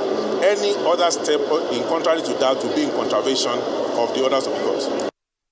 Well, joining us now is Mr. James Chukwuneye Ezike, a lawyer. Good morning, sir, and welcome to the morning show. Good morning. Well, Mr. Ezike, before you joined us, we attempted a review of the president's speech this morning. The president, ahead of the adjourned date of the Supreme Court, has now gone ahead to say that the old 200 Naira notes should remain legal tender till April 10, even beyond the order that had been given by the Supreme Court. Although he said in paragraph 15 of his statement that he was aware of the matter in court, but he had also consulted wisely. What do you think is the implication of this latest development and decision taken by the federal government of Nigeria with regard to the matter in court? Thank you very much. I am very, very proud of what is going on because our problem in Nigeria is constitutional, including what is going on there. How many people are aware that in the United States, a judgment was given by the Supreme Court to allow the native Indians to use where they are as belonging to them, and that the president said, John Marshall, who was the Chief Justice of the United States, you've given your judgment, now go and enforce it. It happened in the United States of America. In this country, we allowed courts to do what they're not supposed to do. If you remember, when the Gore and Bush matter election petition went to court, every judge of the Supreme Court who gave a judgment prefaced his judgment with this, and I said, that the reason why they are even giving the judgment at all is because they know that times have changed and it will be obeyed. But otherwise, that they won't go ahead. If they feel that it won't be obeyed, they won't do it as such. So when it comes to constitutional matters, people complain, for instance, that the courts gave judgment saying that some people who were detained should be released, but it was not done, and several things like that. I do understand that there are things that courts should be cautious about, because if you give a judgment and it's not enforced, it's a waste of time. So I don't know any other country where you allow courts to get involved in some of these matters. We allow them to get involved in. What you need in this country is a new constitution that would enable the system to work. Right now, we have a dictatorship of a constitution, and so the president gives this instruction. Some of us would ask the question, why did you even have to change the currency in the first place? What is it all about, if we begin to look at it that way? Asking courts to do this or do that is unfair to the judges. The judges are battling with so many things. For instance, we need in this country a constitutional court. We don't have it. We don't have a constitutional court. The Supreme Court is, you can do land matters in the Supreme Court. Can you do a land matter in the United States Supreme Court? A hire purchase matter? Whatever, trademark matter? Unless it has constitutional implication. In Germany, they have a constitutional court. It's not like here you have senior advocates and all that. In Germany, you know that you are not qualified to appear there, not because they will stop you. They won't stop you. You see the quality of judges there, you know you don't belong in that place. So our problem is more fundamental than whatever the president says, because this thing happening with the currency will affect the politics, it will affect the economy. And maybe there will be a run on some banks in the final analysis. Yeah. Can you? All right, Mr. Ezike, thank you very much. So for a number of people following the president's address, there were some contentions, some of which you've already spoken to, with regards to the fact that we just had the Supreme Court give an order yesterday. The president is speaking this morning.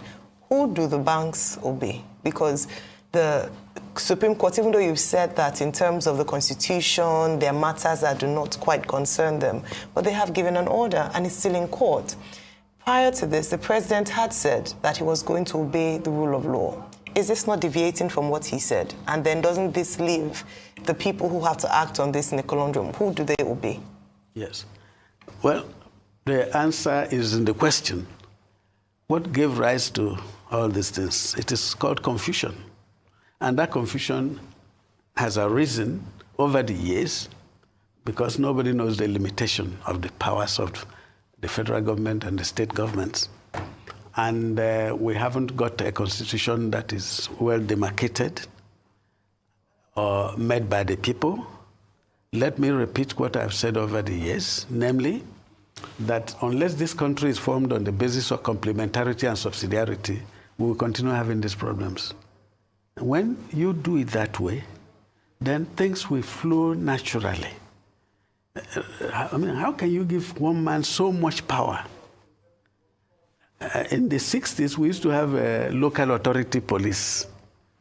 In the north, they called it local authority was not in the southwest, including Midwest. It was native authority police. It didn't really work well. It was abused by the politicians, namely because of what Peter Obi was able to do when he was governor in Anambra State. Who will police the police? So the same thing goes all the way to the state level until you get to the presidency. Do we contest elections here? No, it's conquest. No, so I'm trying to get you right. So are you saying that the word of the Supreme Court doesn't count here? Because the Supreme Court has said, given an injunction to stay on this. And secondly, I'd like to ask, are you saying that the governors do not have a right to take the case to the Supreme Court in the first place? Because the Supreme Court assumed jurisdiction, like you lawyers say, you talk about jurisdiction a lot, before they could even hear the case in the first place. Yes. And those are part of the things they will be listening to on the 22nd. When they talk about it, they will review all of that. Because that's even the argument of the federal government against those that sue the state governments that sue the federal government. So are you saying the governments have no right to do that? Are you saying that the Supreme Court's word should not be listened to? No, what I said is that I'm proud that actually when courts give these judgments, they are obeyed. That's what I opened up with. Because the possibility exists that they will be disobeyed. I'm proud of the fact that... Well, what is happening now is at variance with what the Supreme Court said. Yes, that's why they went to court, because they want to obey it. And I'm saying that in some climes, they will just do what they like. They will do what they like. No, Mr. Ezike, you are still not answering the question. Okay, maybe I The didn't Supreme understand. Court ruled that the status quo ante bellum should be maintained, right, till Wednesday this week, February 15, right? Yes, February 22nd. No, 15. 15th this week. And then the Supreme Court was asked by Mustafa SAN, counsel for the defendants, or for I think for the plaintiffs, that the Supreme Court should restate the order. And the judge, the presiding judge, the lead justice, said, look, no, our order stands, right? Which means, okay, now that the matter has been adjourned till February 22nd, it subsists till that time, when they hear the notice or motion, and the various parties to the suit will have consolidated their matters. Now, before that 22nd, the president of Nigeria comes and says, okay, the old 200 naira notes should remain. The 500 and 200, should 500 and 1,000 people should take the money to the CBN as the CBN has advised. Now, the question now is, yes, the president has powers under Section 5 of the 1999 Constitution. Is there a conflict here between the executive powers and the procedure that is before the court? That is a question. Yes. Or the president, with his responsibility under Section 5 and under Section 14, which, although in Chapter 2, can take this decision. I thought that was what you were hinting at, but you were talking about constitutional crisis and all that. Yes, it's a constitutional crisis, but what exactly is the implication of what has developed? Well, the implication of what has developed is that there's no rule of law.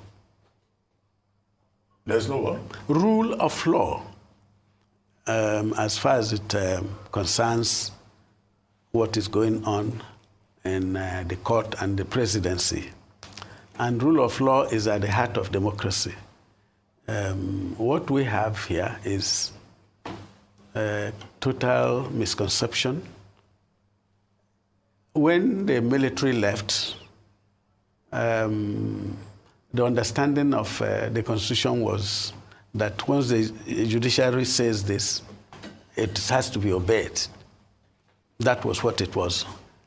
And they continued obeying it under Obasanjo up to Jonathan, and continued until Buhari came to power, I remember Dasuki was granted bail several times. Nobody did anything about it. So there was another person who was granted bail, and it was ignored. The leader of the Shiites, until he eventually was allowed to go, as it is. So, but why I was pointing out what happened in the United States is that these things are bound to happen when there's a lacuna. And therefore, if we have a constitutional court, those things will now be explored and solved. The Supreme Court is being asked to act in so many capacities. So if they give a judgment in land matters, of course it will be carried out. And so because of that mentality that they do these things, they do trademark, they do all manner of litigations, they can convict somebody or find him guilty or discharge him, and it works. Then we fail to understand the power tussle between the executive and the judiciary all over the world. And this is what is going on. Finally, maybe I'm not intelligent. I still don't understand this currency thing, what it's all about.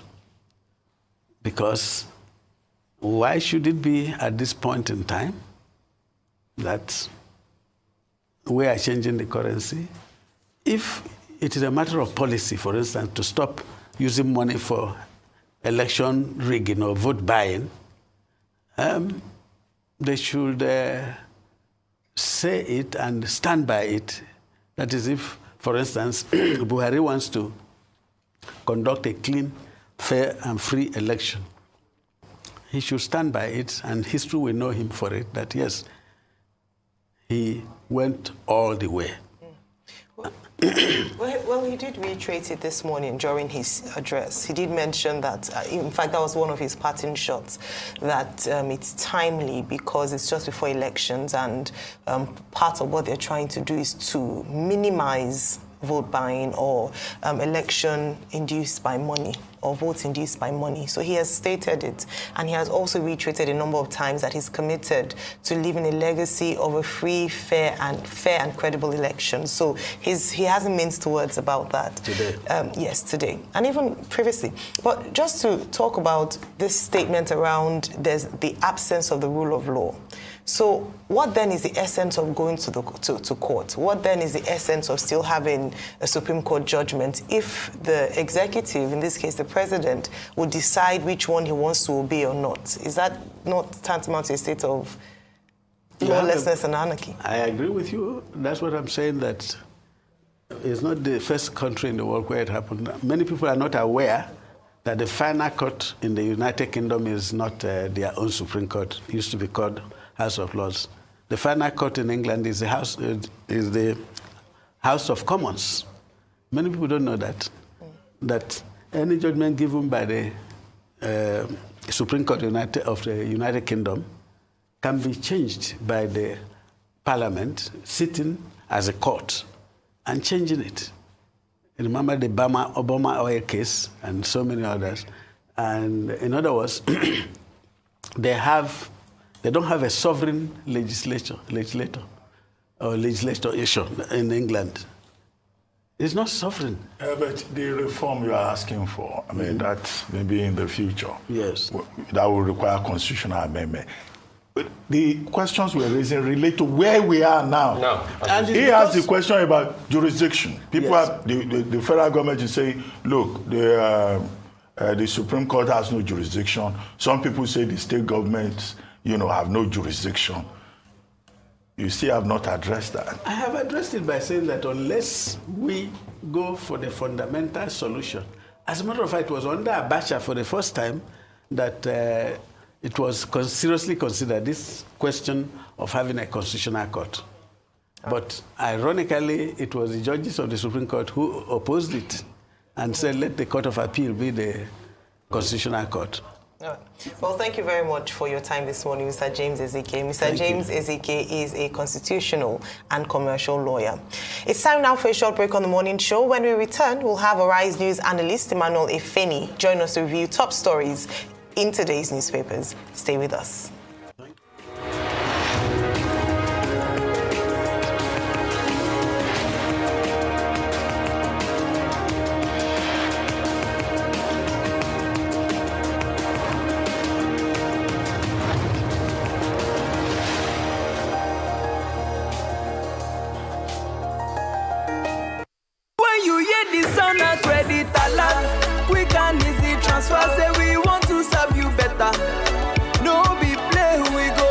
your business around. Oh. We are Fidelity Bank. We are Fidelity Bank. Sure you be the person we won't relax.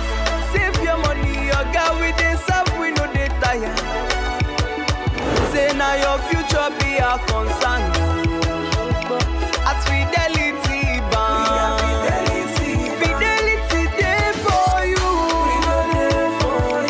We are here for you. We are the bank for you. It's true, do it all for you. Come where we go stand by you. Put your trust in us. We are the bank for you. We are the bank. Fidelity. With Fidelity, we keep our word. 34 million hectares of arable land. Over 200 million people. One nation.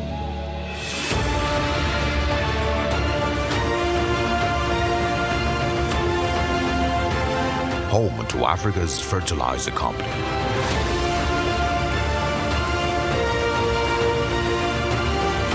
Dangote Fertilizer.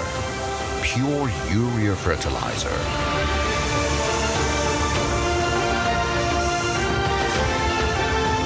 With one single-minded passion to feed Nigeria. Every bag is a potential, an aspiration to turn this green nation into the biggest food basket of Africa. Dangote Fertilizer.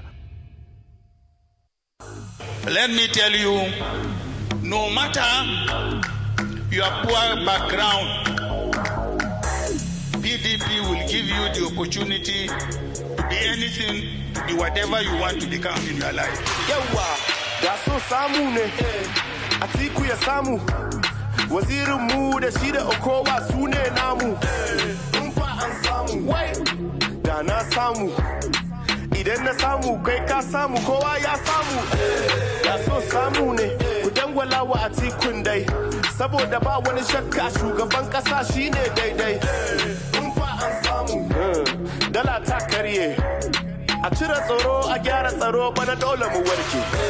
Da so samu ne, a ce a rike tuta na tsawon minti 10 kuma ba wanda zai huta. In fa an samu, in fa an samu, mene? In fa an samu, wani habawa. To ku zaɓi Atiku da shi da Okowa.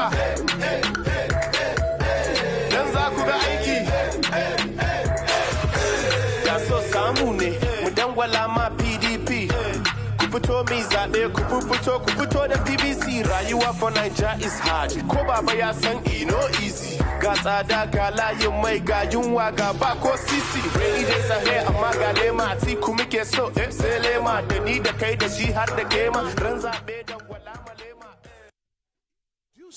An all-time mega offer. Get over 50% discount in the Airtel Home Broadband mega offer. Buy a router for just 10,000 naira and get up to 240 gigabyte or a MiFi for 5,000 naira and get up to 125 gigabyte bonus data. More data, more you. Reliable home broadband buy. Airtel, the smartphone network.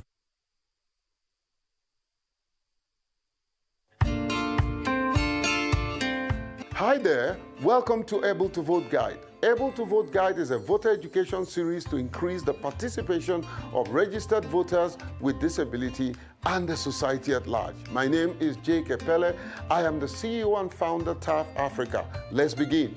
On today's episode, we will focus on how a person without disability can support a person with disability at the polling unit. As a person without disability, you can help to ensure that persons with disability in your polling unit exercise their civic right just like everyone else. You can help voters with disability if you understand our needs. Now, imagine a person with disability in a wheelchair showing up at the polling unit without an aid. or struggling with accessing the voting cubicle. That could be frustrating and discouraging. You can provide support by asking to help such a person access the voting cubicle. Feel free to be compassionate, but don't express pity, just be helpful. If a PWD arrives at your polling unit with his or her aides and you want to provide help in any area, please address the persons with disability, not his or her aide, except in special cases. This message is coming to you from TAF Africa with funding from the European Union and support by our media partner. For more information on the activities of TAF Africa, follow us on our social media handle displayed on your screen. See you on the next episode. I remain yours truly, Jake Epele. Bye.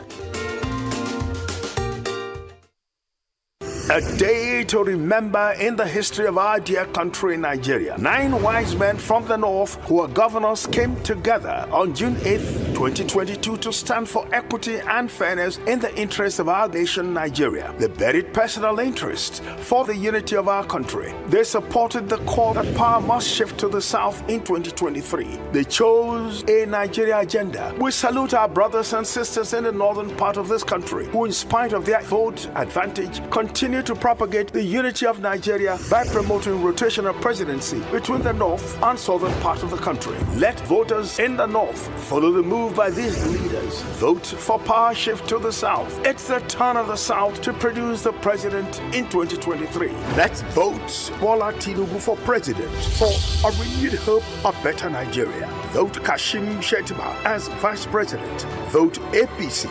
Long live the Federal Republic of Nigeria.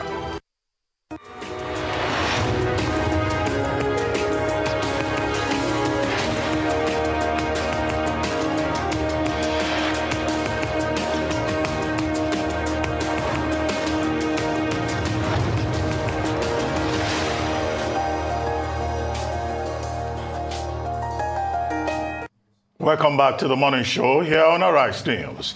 Joining us now to review some of the headlines of today's newspapers from around the world is Arise News analyst Emmanuel Efeni. Good morning, Emmanuel. Good morning, Ruben. Good morning, Rufai. Good morning, Ayo. Good morning. Yes, we start the review with this day Nigeria's newspaper of record. The lead story, Buhari considers recirculating old 200 naira notes to ease pains of naira scarcity. Yes, to address nationwide broadcast 7 a.m. today, and the president did just that this morning. Apparently, this day got the hint of what the president was going to say, and that was exactly what he did. Now, there was the Supreme Court hearing yesterday, and the reports that came out was that indeed the Supreme Court maintained the earlier ex parte order that it gave. Now, with the president's address this morning, clearly the 200 naira notes will be in circulation. The old 200 naira note will continue to be in circulation and used for transactions. But the old 500 naira notes, the old 1,000 naira note, yes, they will be circulating back to the bank, the central bank this time around, and not to the commercial banks. If you have it, you take it to the central bank, and you do all the necessary formalities, fill the forms, go to the portal, and the money will be returned. And if you have enough proof to answer all the questions, it will be paid, the equivalent will be paid to your account, not exchange as in cash exchange. Now, what does it mean? The order given by the court extended. But I think the question we should be asking, what was the status of that order before yesterday? Were the banks accepting the old currencies? And the answer is no. Because according to the banks, the instruction they have from the central bank was that those currencies became, of course, no more in use on February 10. And that's what the banks have been operating on since February 10, not obeying or obeying the instruction of the court. So if the court has extended that order, so you want to ask, what was the status of that order before yesterday? And the president, by wading into this matter, has shown that, well, between the president and the central bank, this is not a case of the tail wagging the dog. The president took ownership of what has been happening. And many will want to commend him for intervening yesterday, because the fallout of this Naira scarcity over across the country, as reported in the newspapers, Vanguard newspaper, of course, Old Naira Notes Buhari Malls, extension of validity till April 10. Now, of course, we'll see photographs. The Vanguard newspaper, you see photographs of bonfire in different parts of the country, which we also have on the front page of the Daily Sun. Supreme Court overrules CBN as violent protests spread. Old Naira Notes. Of course, the banks will wait, and they only receive instruction from the central bank, not Supreme Court judgment order as reported by the media. So, no prize for guessing which order the banks will be obeying or carrying out, as it were. Now, the Daily Trust newspaper reporting federal Naira crisis. Federal government states consider out of court settlement. Mint requires 12 months to print 1 trillion naira needed to stabilize economy. Erufai saying 4 killed in Edo as protests rock states. Buhari meets Tinubu at Aso Rock.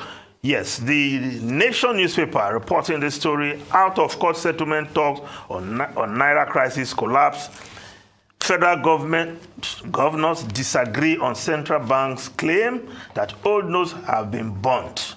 Buhari, to address Nation today, he has done just that. The Punch newspaper, violence spreads in states, 3 killed, banks burnt. Violent protests rock Delta, Edo, Ondo, Oyo, Kwara, Benue states. Supreme Court maintains anti-deadline order. 7 states join legal battle. Yes, of course, the Nigerian Tribune newspaper, Old Naira Note, rage in the streets. And of course, you see the photographs there, crowd at CBN office in Ibadan. You see photographs of CBN in Edo, Ondo, and of course, there was also violence in Oruoru, in Udu local government area of Delta State, very close to Warri there. Now, the foreign newspapers, quickly, just before we go to the foreign newspapers, we look at the Business Day newspaper. The Business Day newspaper, economy scene facing slowdown on Naira crisis. Naira, petrol shortages push inflation to new 17-year high. Cash scarcity may boost dollar demand, says Fitch. That's what the Business Day newspaper is reporting. The foreign newspapers, quickly, yes, the Times of London. Huge boost to unionism as Sturgeon steps down.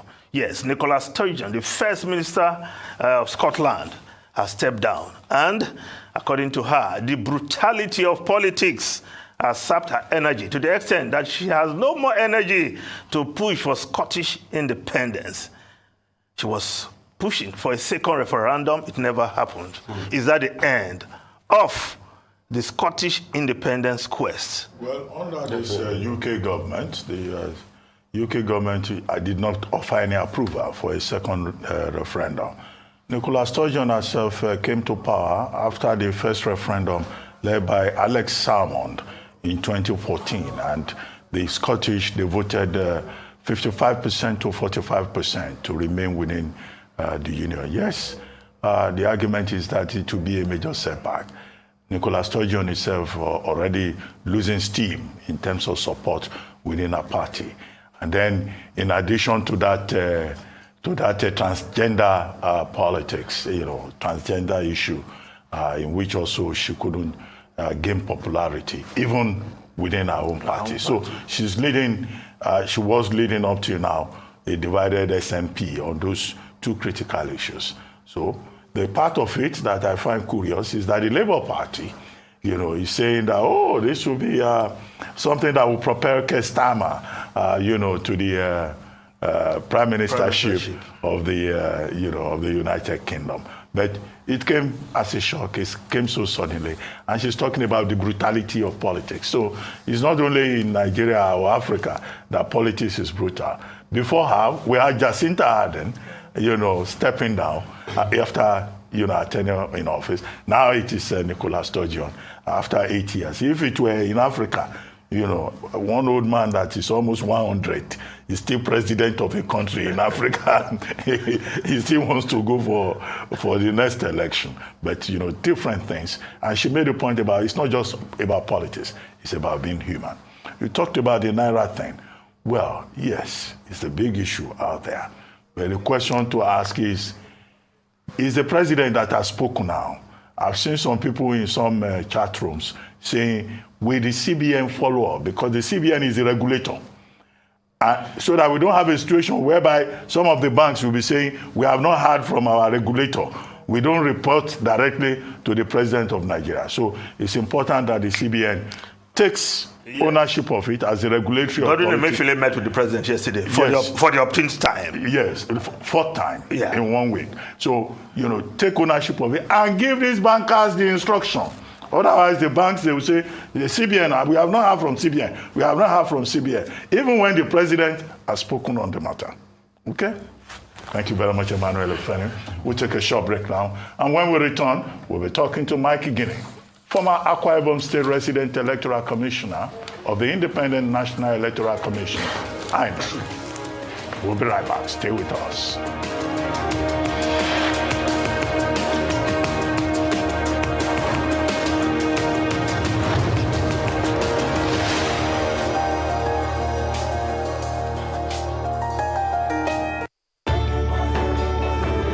As you adjust to the new realities for operating your business and engaging with your customers, let us help you transform your business into a digital powerhouse capable of adapting and taking advantage of today's opportunities.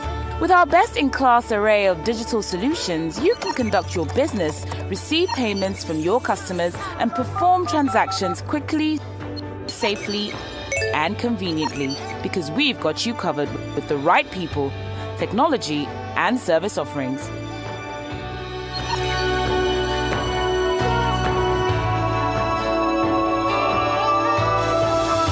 Contact us today and let us take your business to its zenith. Zenith Bank, in your best interest.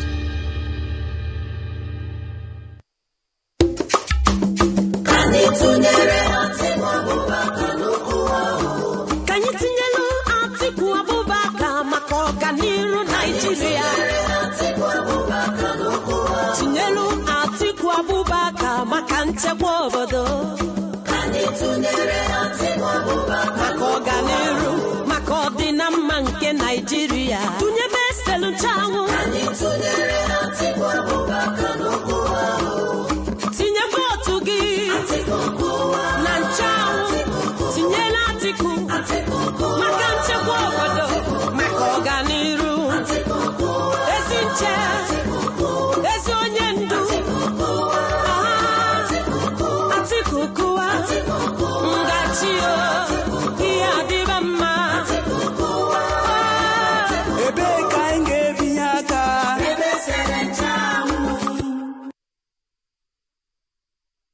Every day, life presents hopes, dreams, and challenges.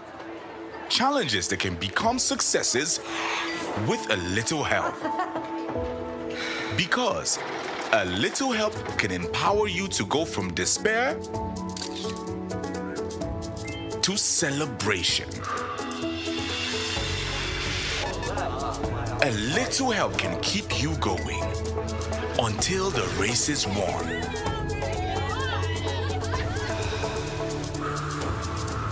A little help can turn bundles of anxiety into a bundle of joy. And with Glow Data, you get much more than just a little help. You get the biggest data deals in town to make every day glow with small wins and big wins. Dial *777# to select your Glow Data plan. With their so-called experience in 2019, Lagos's poverty rate was 4.5% and today it's 8.5% with 4.2 million Lagosians in extreme poverty. It is only an inexperienced manager that will pump 10 billion naira into an employment scheme to address unemployment rate of 14.6% in 2019. And today, same unemployment rate has gone up to 37.16% with 1.8 million Lagosians having no jobs. The duo of Jandor and Funke have been investing in Lagos's economy for about 2 decades, running their personal businesses, employing people with track records of success. Lagos needs a breath of fresh air. Vote Dr. Abdulaziz Olajide Adediran Jandor as Governor of Lagos State. PDP! Power to the people!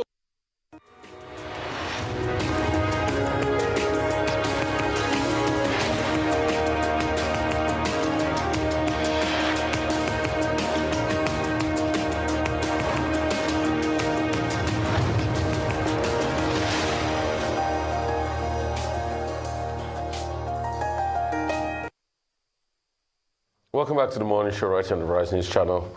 It's 10 days to February 25th presidential elections, National Assembly elections, I should say. However, with the projection of high voter turnout, expected electorates must know what the key stakeholders such as the Independent National Electoral Commission, INEC, party candidates, and of course security outfits should be doing few days to the elections. Besides, the use of bimodal voter accreditation system, BVAS, and the result upload seems to be one of the major reasons for massive interest in February 25th election. So what are the essential features of the visas that should encourage Nigerians to come out and vote en masse? Also, what should candidates and party agents be doing at this point? How can INEC officials be insulated from corrupt influence of politicians who are desperate and willing to compromise them? And above all, should Nigeria be concerned about the engagement of private transport owners of logistics operations? So joining us now on the show is Mike Igini, former resident commissioner of Akwa Ibom State. Great to have you, resident commissioner of Akwa Ibom State, I should say. I'd like to ask you this. What's your take as regards even the president's speech? Let's start from there this morning. That said, this policy is already curbing, vote buying that would like to sanitize the electoral system. What's your take on that? Then I also want you to take on the issue of logistics. Complaints have been made in Lagos State as regards MC Oluomo, but that has been sorted out by somebody, reporting that NURTW members will take up that, not MC Oluomo, because there was a back and forth as regards that. What's your take on all those two issues? Thank you. Good morning, Rufai, Dr. Abati, and Ese. Good morning to you all. I listened to the president this morning with keen interest and quite a number of points that I underscore very seriously. First, it is my observation that the president spoke in a very statesmanly manner, devoid of politics. He showed empathy on what situation we are going through in the country on account of the current policy, and the promise that whatever we are going through today will give us a promising tomorrow. So, very interesting. Number two, I again found very interesting and commendable indeed that the president has continued his battle cry with respect to the need for credible elections. He has been consistent on this. And I recall that in October last year, toward the end of October, November, where I was also privileged to address the entire leadership of Nigerian security police at Owerri, the president was very clear that he wants to be remembered for one thing, and that is that there must be a credible election.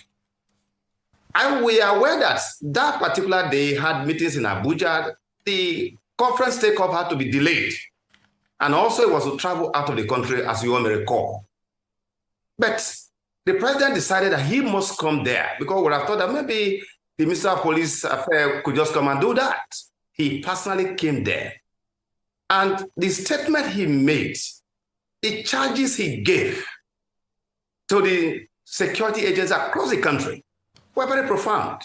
It was clear that security must be neutral, they must be firm, they must be apolitical, and they must commit to the democratic process. That is the only way that they could be seen as the friend of the Nigerian people.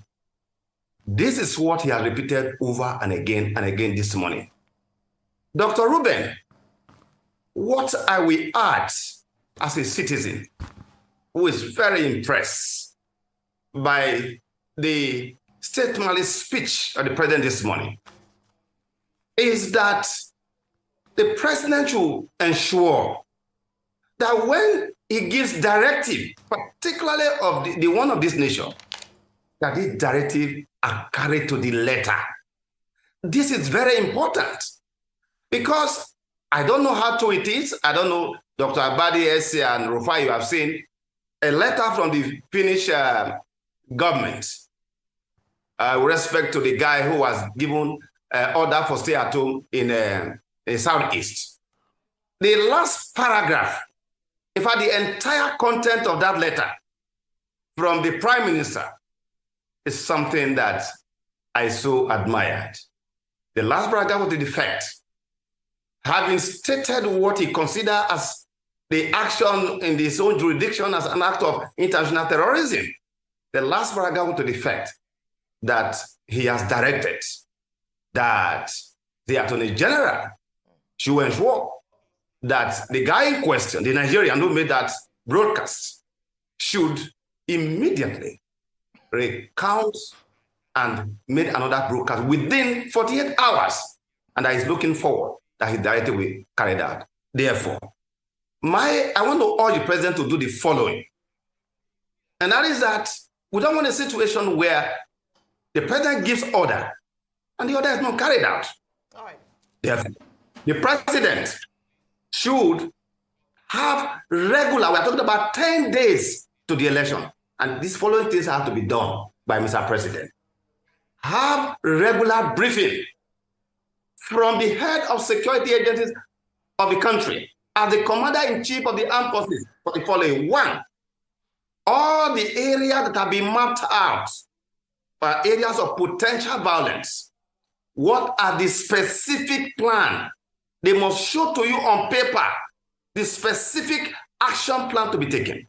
Number two, with respect to vote buying, which has assumed the level of epidemic, Mr. President, it is now for you good enough that in each of the polling units, you are going to have security agencies. Charge them. Let the IG and all security agents give to you the charges to those who are going to be at the polling unit. We don't need to look for that people to do that work again. Every presiding, every police officer posted at the now 176,606 polling unit minus the 240 now that we are going to have this election. They must tell the president what they are going to do in respect of that area. Okay, Mr. Ibu, then finally, on top grade, they also have to let the president know because all flashpoints are clearly mapped out. These are my message to Mr. President that indeed his speech this morning was quite statesmanly, and we are very encouraged. Thank you, Mr. Again. We want to try and cover a number of areas with regards to the upcoming elections, and one of such areas is you talked about rigging, vote buying, but another concern for Nigerians is to minimize the incident or perhaps even eradicate it if possible of rigging, especially since they've said BVAS, which is the bimodal voter accreditation system, is a game changer. I'd like you to share with us some of the features of BVAS that would curb rigging and, just assure Nigerians who are going out to vote that indeed their votes will count. Thank you very much. First, the BVAS is a new game changer. And next to that is the IREF. These are the essential features of the BVAS. First, you could see that the BVAS we have shown here, every party agent, all Nigerians, I think show the first one that will show 0 because there are 2. First and foremost, when the BVAS is opened on that day, it must show 0. There are 2 of them there. This one is showing registered voters. There's the first one that shows right. Okay. Now, this is the BVAS. It shows total of 23 registered voters here. Now, but if you show the other one, accredited voters, this is going to show 0. It's going to first and foremost show 0. That is the starting point for both party agents, observers, Nigerian voters who are going to go to the polling unit. This is what we are going to see. But first, to be admitted to the polling unit, you need your permanent voter's card by virtue of Section 47 for verification, authentication, and confirmation of your biometric. Just in case, just one finger spares, what about your face? There is no room anymore for what you call incident form, no more proxy voting, all right? All of that have been eliminated from the process. So once that is done, and the voting process is completed, the BVAS will now be used to snap the result sheets from EC8A that each duplicate had been given to party agent. Now, let me be very clear here. This election is going to be a revolutionary election of its own class that we have not seen before. So, first, presiding officers of the Independent National Electoral Commission, they are standing as the agent of all candidates. Let that be very clear. It is because we're in an environment of distrust that there was need under Section 43 to have party agents. Whether you have party agent, you don't have party agent, clearly the presiding officers, APO 1, 2, they are statutorily the representative of Nigerian people voters. Just as you could see in America, in Georgia, in different places, where even poll officials are members of political party, they have a duty to deliver the vote of people as given. Therefore, issue about whether you have party agent, because this election is going to be the most monitored, going to be the most policed by the Nigerian people who are going to overwhelm the entire numbers of party agents you may have. Number 2, this is the time for candidates to set up their situation room now.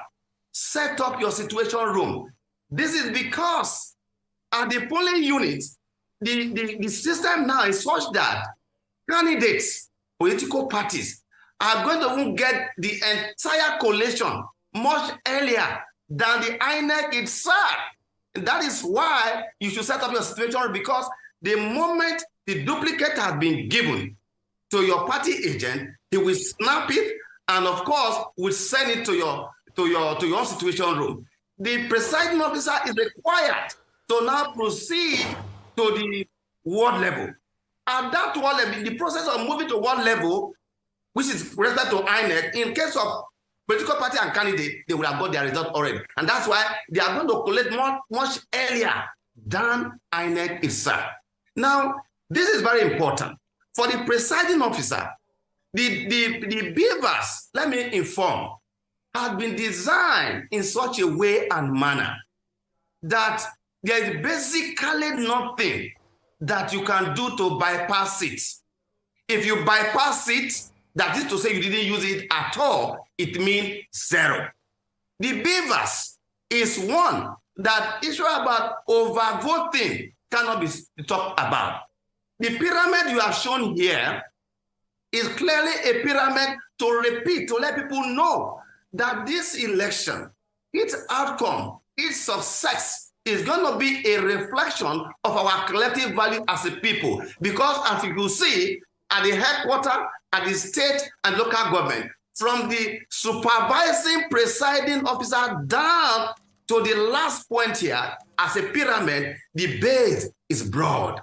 These are not members or staff of core staff of INEC who are responsible. These are Nigerians drawn from various agencies who are going to do that. And of course, you could see the security which we talked about on the part of Mr. President. This is to show to you that the success of this election is going to be clearly a responsibility of all Nigerians. In fact, from this pyramid you've shown, you will now recall that the current register you see with respect to the total number of registered voters, 18 to 34, 35 to 49, that constitute over 70 plus million out of the 3.5 million.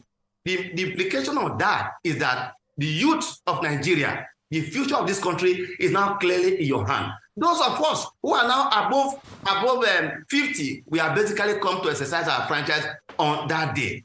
Furthermore, and perhaps far important, to underscore the role of the youth, whether they will betray all that they have been saying in this country, is that at the polling unit, in the entire 176,606 polling unit, the presiding officer, the APO, who are youth corpus youth, they are about 707,000 plus that will man those areas. So this election is clearly about them to decide.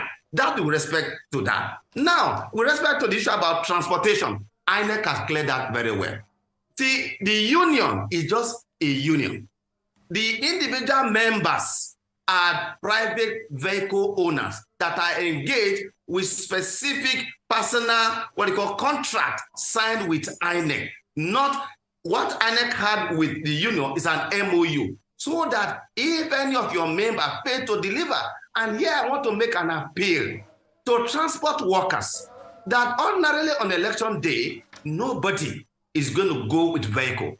But why is it that even when on election day, on a national service, you deliberately want to hike the price of your fare when you ordinarily are supposed to be at home? However, when you would have been paid your money, as we witnessed in Akwa Ibom and other places, you will pay them like what happened in Anambra. When people talked about the challenges of Anambra election, that nobody thought would have been possible, nobody remember that even people were paid 100% transporter, they refused to show up on that day. My appeal to transporter as a patriotic people, that this country, we must take this electoral process to a safe harbor.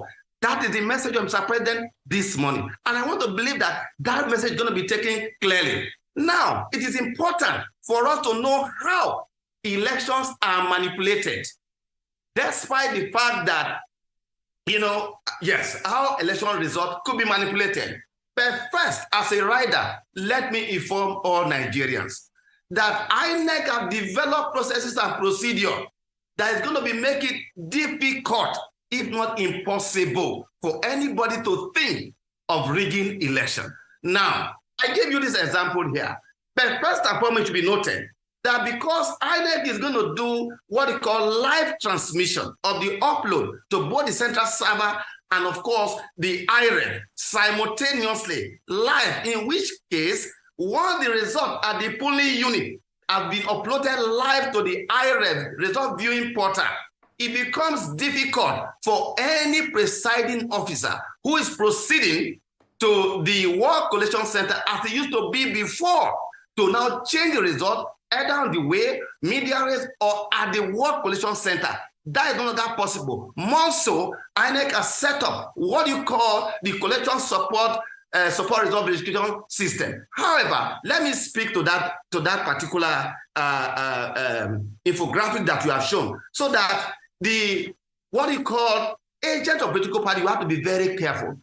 The convicted Professor Peter Ogban in Akwa Ibom Northwest Central District in 2019, a professor, someone of presumed integrity. Look at example A, Urukanal Etimepo. Do you know what he did? Nigeria Peace Party agent, political party, take note of this, because it could happen. It could happen. Because we are in a country right now where those who rig election, they are the first to tell people that let us go to court. Let's go to court. This is the only country where that is happening. Now, if you look at the figures we are seeing here, this first, I decided that because we are going for election, the names of political parties should not be mentioned. Why?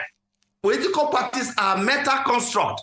They are not human beings. It is human beings that create liability for political parties. So let's go back and I give you an example, because this is very critical by what you call the returning officer, what they could do.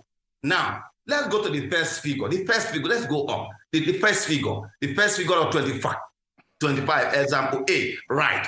Now, Chris Ekpenyong, who is now sitting at the Senate, in this local government, he scored 25,123. Godswill Akpabio, he scored 10,534. If you look at the total value vote, it gives you 35,657. Now, if you go to now the altered or changed result, manipulated, the first thing you will observe is that you can see the similarity. You can now see that first, he has removed 5,000 from Ekpenyong votes, and Ekpenyong is now having 20,000. But you could see that 123 is still there, not changed. That is to say, if you look at the total value vote, or the original and the altered, they remain the same. So if you are carried away by looking at just the total valid votes and all of that, you are going to make mistake. That's why I let that have what we call the collection support resolve verification system. That was what we used to track him. No, Dr. Bai, let me just land on this. Now, if you look at this figure, you see that 5,000 has been reduced from the first one, and now been increased to that of Akpabio, making Akpabio now having 15,000 increased by 5,000 votes. Now let's go to example B to show the same thing that happened. Now the same thing happened here. What happened here was that at the first original vote, 6,603. Now Godswill Akpabio scored 2,671. But what happened? They now change the figure. By the time you change the figure in the other one, you find out that there's a repetition of 603. Repetition of all 677, and the total value vote is constant. Now let's just go up so that we end on that. People need to take note of this. This is what they've already done in Akwa Ibom State for several years until our intervention, apart from relocating 23 polling units from their homes. Now, look at when he was arraigned in court, the whole argument about, there was police. Without police report, he cannot be tried. Of course, Khalifa Weme in versus Akilu, the authority by Supreme Court was very clear. But eventually, when he was confronted and he was convicted, when he was about to be sentenced, this is what he had to say. Nigerians should look at it. His plea of allocutus. When next I am given the responsibility, I will be extra careful. All that glitters is not gold. Everyone is a persona. The way they look is not the way they are. I'll be very careful dealing with people. This is a professor. The second professor who was so generous, who at the level of returning, take note, not at the polling unit, not at the ward level, but at the last point, what they did was to just change the figures. Of course, they've been told that, don't worry, we'll go to court. When we go to court, we'll know what to do there. We'll succeed over there. That is what people need to take note of. Okay, we have very limited time now. I just need you to assist with some clarifications as briefly as possible. Now, you show the pyramid. Now, in that pyramid, you show the officers that will be involved in the election. and you said it's all Nigerians. And then you moved back to the 2019 elections with this. Now, with regard to university lecturers and professors, Professor Yakubu Mahmood last week held a meeting with the Committee of Vice Chancellors in Abuja. And he was saying that academics that are partisan will not be allowed to take part in the elections. The question is, how do you determine an academic who is partisan? They don't wear it like a garment all over the place. And then, of course, the same INEC chairman, that the same partisanship will not be allowed, I don't think has given a satisfactory explanation, or INEC generally, with regard to the protest by some political parties about 24 hours ago, specifically Labour Party, that persons who may even belong to these transport unions, in this case the issue is garage, and they were very specific that a person in Lagos with strong political affiliation cannot be involved in the transportation of materials. INEC has not addressed that particular case, but if they have, maybe you give us a clarification. That's one. Number two, these beavers that is supposed to be the ultimate solution to election rigging. Now, is there a mechanism in place to check human error or deliberate attempts to corrupt the beavers? As briefly as you can. I don't know how brief I could be with this barrage of questions, Dr. Abati. With respect to beavers, let me, as long as people begin to tell lies about beavers, people like us going to say the truth about beavers. We have used beavers to conduct a total of 105 elections. And up to now, there is nothing that has gone wrong with the beavers. And that's why I told you, if we had the time, I would have been show to you, using infographics, to show to you, what we talk about overvoting, what constitutes overvoting. Unfortunately, we don't have that time. But my message to Nigeria with respect to beavers is that the beavers has now been designed and has put Nigerian voter at the center of our electoral democracy. The candidates, they are now at the periphery. That is what we have done with the beavers. With respect to the issue about the Nigerian road transport workers. No, garage. Lagos State Parks and Garage Management Committee in Lagos. Okay, that's a different thing completely. I was speaking from the point of view of the Union of Nigerian Road Transport Workers. That is what we know. But however, in all the contracts that are given, it is individual driver that will sign. For example, Dr. Abati, if you have a transport company, say you have transport company and all that, you have your drivers, will sign with you, even though there could be one umbrella union. That umbrella union is only for the purpose related to them. This one is quite strange to me. But what I can say is that, look, where we are right now, Dr. Abati, it's like you are still when you see the ban of a community, where are you going to beat it? There is nothing anybody can do. Look, the system that has been put in place, I have never been as optimistic about our election than this current one, because it's going to be a tsunami. It's going to be a revolutionary election of a class we have never seen before. People are coming from all parts of the world, returning back to this country. Look, Abati, let me say this here. Nigerians are tired, and they have resolved that they will keep date with history. Well, Mr. Guinea, individual struggle for individual pyramid and live in a common head. Enough. If you can hear me, before your system times out, how do you know which professor is partisan? Correct. First, there is no way you can know that. But the state offices, they have it. For example, when I was in Akwa Ibom, there was a professor who was always making analysis on television. When that was drawn to my attention, I withdrew him from the field. But however, they are expected to sign what they call oath of neutrality.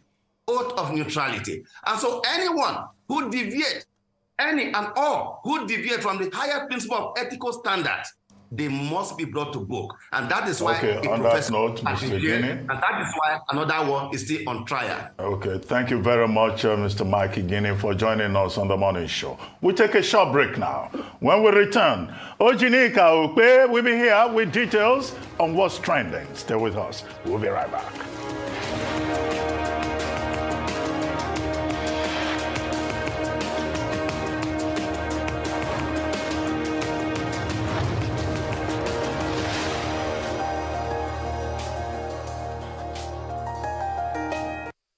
Imagine your wallet can be everything.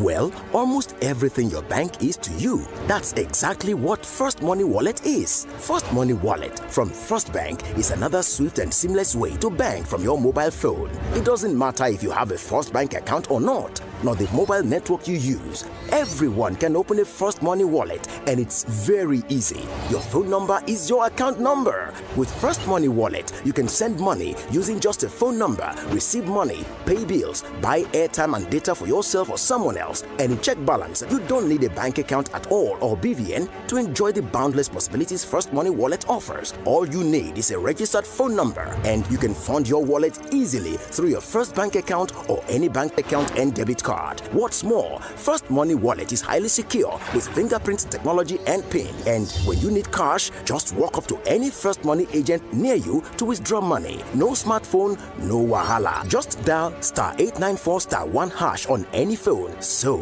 it doesn't matter if you live in the city or the remotest part of the country. With First Money Wallet, your transactions are easy, seamless, and secure. Download the First Money Wallet app now. Input your phone number and follow the prompts, or simply dial *894*1#. All money now on First Money. You first. First Bank. As a player, there's nothing better than the roar of your crowd. But in Nigeria, there's a roar that may not be heard again. With fewer than 50 lions left, they could be extinct in the next few years from loss of habitat and prey and snares set for illegal bushmeat. So please, say no to illegal bushmeat. Let's keep the roar alive for Nigeria, because poaching steals from us all.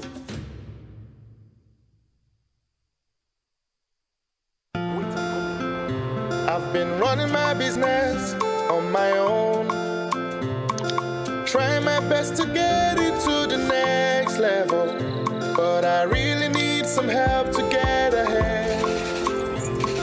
I know just what to do, I'll vote it for my loans, overdraft, step by step to my dream business we vote.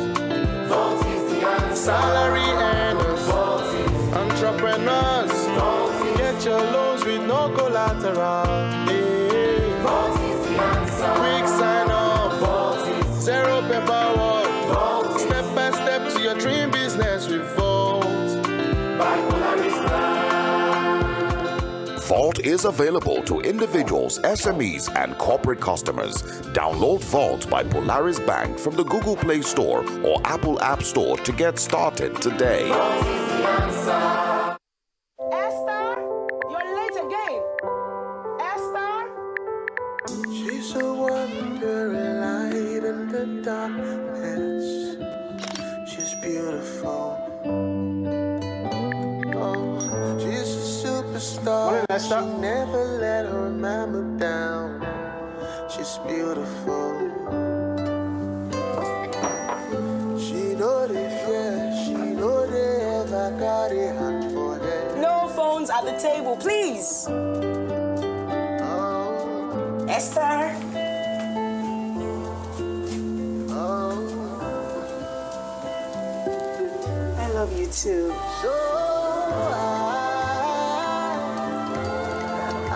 Got everything? Don't forget I'll pick you at 4.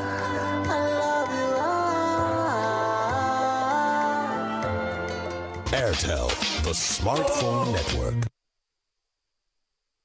Haruna, Bisi, Akman, Unduka, how I want to do on election day?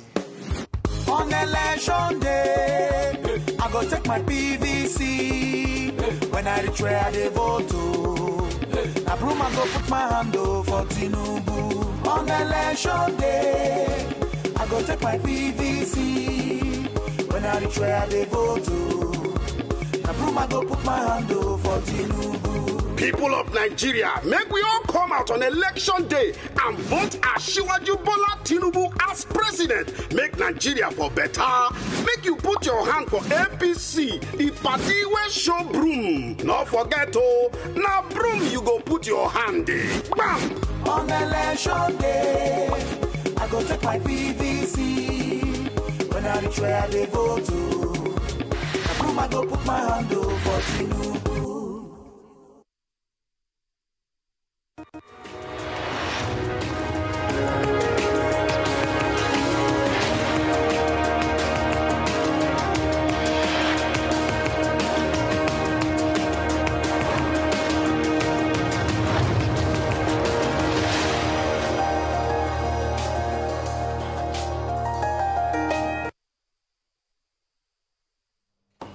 Welcome back to the morning show here on Arise News. Joining us now is Ojinika Ojiokpe with stories trending around the world. Hello, Jinix. Good morning, Dr. Abate. You looked at Rufai looking for his reaction. Good morning. How are you this morning? Good morning, Ayo. This is your color. This is fuchsia. I don't think so. I think it's electric pink. Electric. The way of electricity. Electricity. I'll try. Good job. Say frequency. I can't believe electricity. You guys play too much. Frequency. Good morning, Rufai. How are you this morning? Somebody told me yesterday and said, where is Oji? He said, her middle name should be Oji Wawulens Ojinika. I like Wawu. I don't like Vawulens. I like Wawu. Yes. Well, all right. Good morning to you, viewers. Well, let's begin what's trending. On Wednesday, at least 4 people, including a nurse in murder, were killed in violent protests that rocked several states across the country over the lingering fuel and naira scarcity.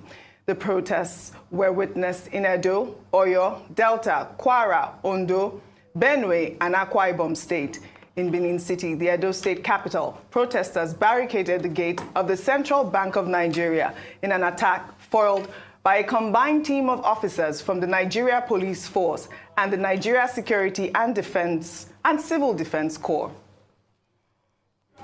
Jesus, why did I go to work today? Oh, why did I come to work today? Upper boys. Upper boys, they don't come. They just carry bus now. They just drop them. Everybody just run. Are they assassins now? I don't know why I went away. You think also said? Joseph, why didn't you call you since when you could carry me go house? Oh! They don't want. They never want. I never want. They want you. Joseph, how am I going to go home? You go now. Just come down. Relax. Come down.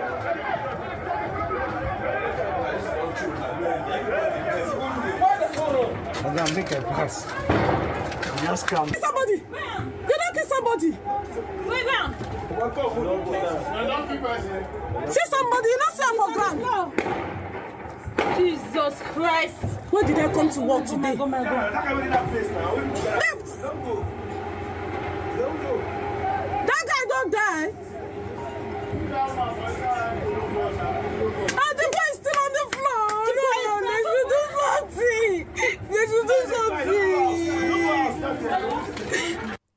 Well, the Edo State government is calling on security agencies to arrest and interrogate the former governor of the state, Adams Oshiomhole, for allegedly inciting the public against the CBN cashless policy. The state's commissioner of communication and orientation during a press briefing alleged that a viral video in which the governor was seen instigating the protesters led to the riot in the state's capital, Benin.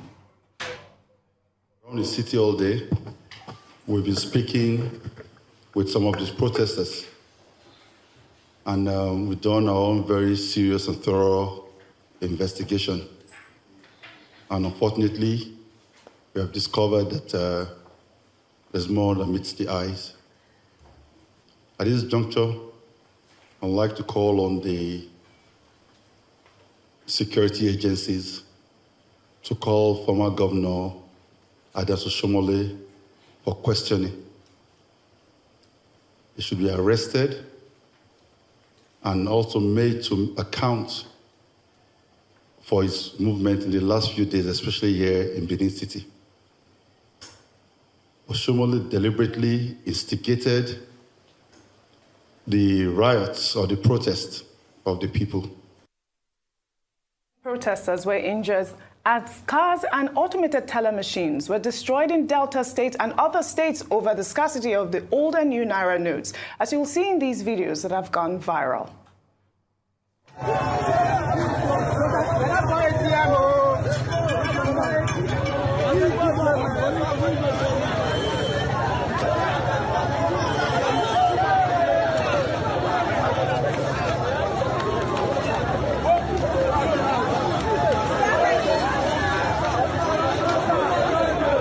Inside the bank.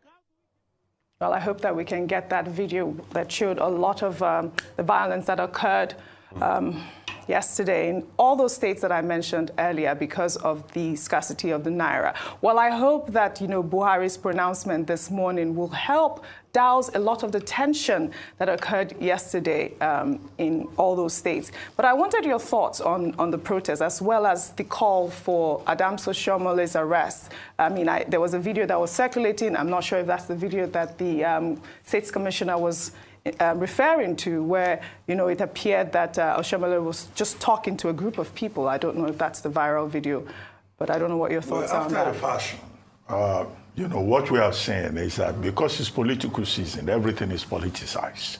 And nothing has been more politicized than this Naira, redesign and, the attempt to withdraw the old denominations from circulation, 3 of them. So what we may just be dealing with here may just be politics. After all, the whole issue of the scarcity is all about politics, such that you have on one side some governors, 9 of them, state governments, as plaintiffs before the Supreme Court, and then another 2 joining the federal government as co-defendants. And the division is along partisan political lines. So if those state governments say, so we suspect Adams Oshiomhole, they are on 2 different sides of the divide. And I think that the security agencies, they don't take instructions from those state governments, not even from the governor. Okay? So if they suspect anything, they will have to go and report formally to the police, and they will have to provide the evidence to prove it. Because if everybody can just give instruction on partisan basis to DSS, to police, to other security agencies, that would be a prescription for anarchy. Yes. So, but Adams Oshiomhole, he is capable of defending himself. Yes. And don't be surprised if we hear from him. However, we all expect that beyond the partisanship that has been demonstrated by the political parties, the president has taken a higher moral ground, emphasize moral ground, by trying to douse the tension, by appealing to Nigerians, by empathizing with them, by sympathizing with people who have suffered difficulties, not just the ordinary man who wants to get money from the bank, even the bankers themselves. Even if the CBN has directly accused, some of the bankers of sabotaging the policy. And there has been proven evidence. At least one bank was found hoarding money in his vaults and refusing to give the money to depositors who wanted access to their money. But we hope that the tension will go down with the leadership that the president has provided, and that the CBN will also ensure that the banks take consequential action along the lines directed by the president. Third point, in one of those videos, 3 or 4 people who were told died in Benin. Now, the reports indicated that the police, in trying to maintain law and order and prevent a breach of public peace, were firing tear gas and bullets into the air. That's what the reports indicated. We have had that before, too many times. We hear it all the time. The police fire into the air. But there are bullets that they purportedly fired into the air will end up hitting somebody on the ground. So clearly a case of police brutality. In the course of doing their job, trying to maintain the peace and order, these same policemen who are also suffering from the difficulties that the president referred to, turn their guns on hapless, innocent Nigerians who are just expressing their frustration. That is condemnable. Before, what is that, their spokesman again, the first police PRO, before he comes now and he says the police has what they call standard operation procedure. Apparently, they only talk about standard operating procedure at the police headquarters. The rank and file in the various police commands, not having been properly trained, don't know what is called standard operating procedure, because there is a manual for how policemen should control crowd. You fire into the air to warn, and you don't fire at the human being. Anyway, those who went to police college, if they ever taught them there, they should be reminded of that standard operating procedure. And those policemen who turn their guns on the protesters should be identified and properly disciplined. Absolutely. Rufai. It's quite very sad that because of a policy that is supposed to help our ailing economy, people have lost their lives. And I pray for the repose of the souls that have lost their life in all of this. A Naira redesign is to better the economy, it's not worth the life of people. I feel very sad about that. But also, it speaks volumes to the problems we have in the country. Only 2 days ago, President Muhammadu Buhari launched some new gears for the police, where I saw riot gears there, where I saw water cannons there. I mean, it speaks volumes because you will have thought that things like water cannon, dispersal tools can be used to disperse the crowd. But it just speaks to the things youths legitimately came out to protest for in 2020, NSAS and police reforms. It just shows that nothing has been done. The police has not been effectively kitted since then. Everything must always resort to live ammunition, which is wrong. There are better ways of dispersing crowds. I didn't see a water cannon there. I didn't see a lot of things there. You know, there's so much that can be done. But also on the flip side of the argument, politicians, for what it's worth, should stop all the shenanigans they are doing with this protest. Yes. The Naira redesign should not lead a mob to burning banks and destroying property. Because if we say the police officers that killed people should be arrested, the protesters that burned banks too should be arrested and be made to face the law. Absolutely. Rufai, before you continue, let's just take that video of those protesters that were out there burning banks destroying people. If we can play that. US Fanta!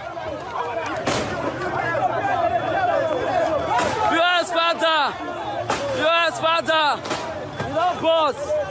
Yeah, Papa! Our own money! Like this one, our Johnny Bar, they scatter now for New Benin for Papa Road.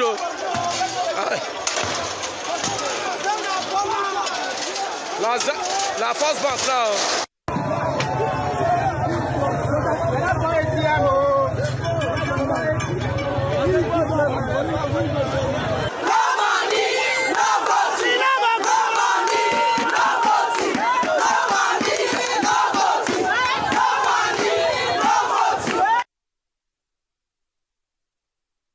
And like I keep saying, the solution to a headache is not cutting the head off.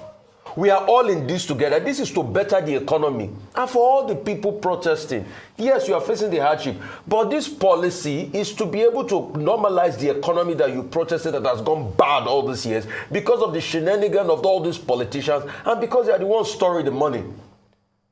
The worthlessness of our Naira, to apart from unsound economic policies, the politicians should share a major blame in all of this.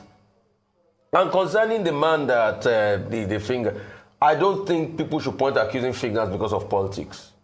All right? Investigation should be done. If anybody is found wanting that have, organized all of this, they should be made to face the book. But you can't just tip people without investigation and calling Adams Oshiomhole's name in all of this because they're on the opposing part now. Make investigations, but whoever is using these people, because it's not only here, it's spread across every part of the country. Absolutely. Look at Abeokuta the last week. Is the solution burning banks? So there's no right-thinking person that have money in the bank that will go ahead and burn the bank. And we should caution ourselves too. Absolutely. We want the country to be better. This country is for all of us. Nobody has a better legitimacy of anger than the other person. Me too, I've been doing transfers. Anyway, I've been doing transfers all this while. But I don't have 1,000 naira. Ayo, when you brought up 500 naira today, didn't it feel novel to me? Yes. But I can't say because it's like that, then I go to start setting banks ablaze. They too must be arrested. And in all fairness, there are people that are queuing on about the banks and they're getting money. Absolutely. Truth has to be told. Some banks too have been cooperating. I remember the story of a bank, was it FCMB, that was even giving water and drinks to people that were in the queue. Please, let's calm things down. Absolutely. Go ahead, Ayo. All right. I mean, a lot has been said already. So the only thing I would mention is with regards to the first story with Adams Oshiomhole, Comrade Adams Oshiomhole. There's a statement credited to him, and I'll just read it verbatim. CBN's Naira design policy is senseless. CBN deceived Buhari, and the intention behind it was to stop the elections. Even though, yes, the Edo State government calling for an investigation into him inciting young people, resulting in this violence, it just shows that for politicians at this time when things are tense, they must take responsibility for the things they say. So if you're making claims like this that could, hit up the already, charged up young people, Nigerians who are suffering, who are frustrated, then as a leader, you ought to be able to take responsibility. There are a number of politicians who have made careless statements at the expense of their followers. And so this is why it's important when we're speaking about things like this, if it's not fact, if you know it would make things worse and not better, then it's better not to say anything at all. Because when it escalates to this, we are now looking at videos of young people. I mean, as we mentioned already, there's no excuse. The faces of the people are on screen, and I hope that the policemen will investigate and bring, make them face the law. But leaders must also be responsible with the things that they say, because there are people whose actions sometimes are dependent on the conversations that are had. Absolutely. I mean, talking about the cashless policy, I think that everybody should just calm down, because even masquerades are complying with the policy, as we'll see in this video.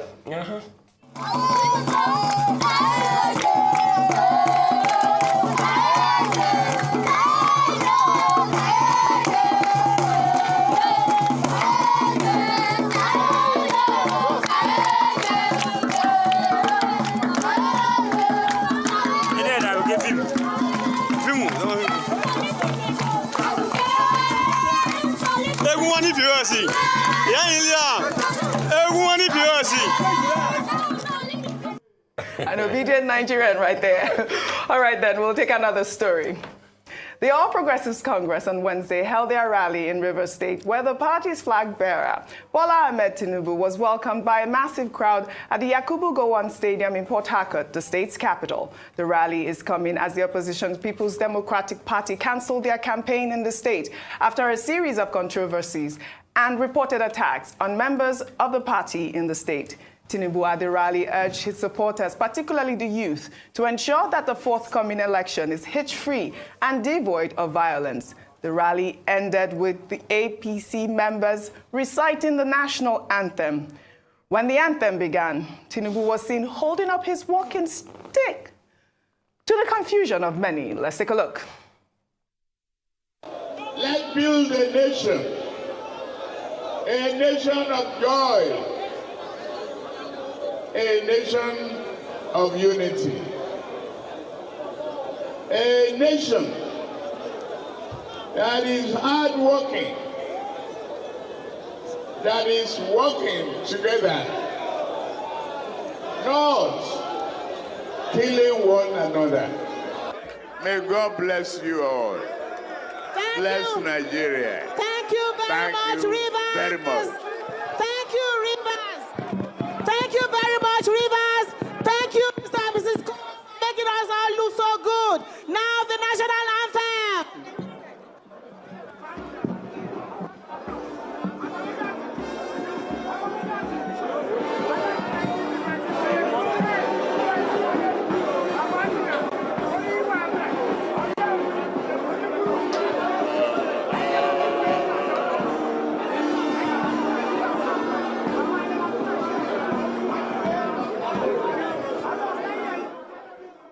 can hear my director saying Wakanda forever.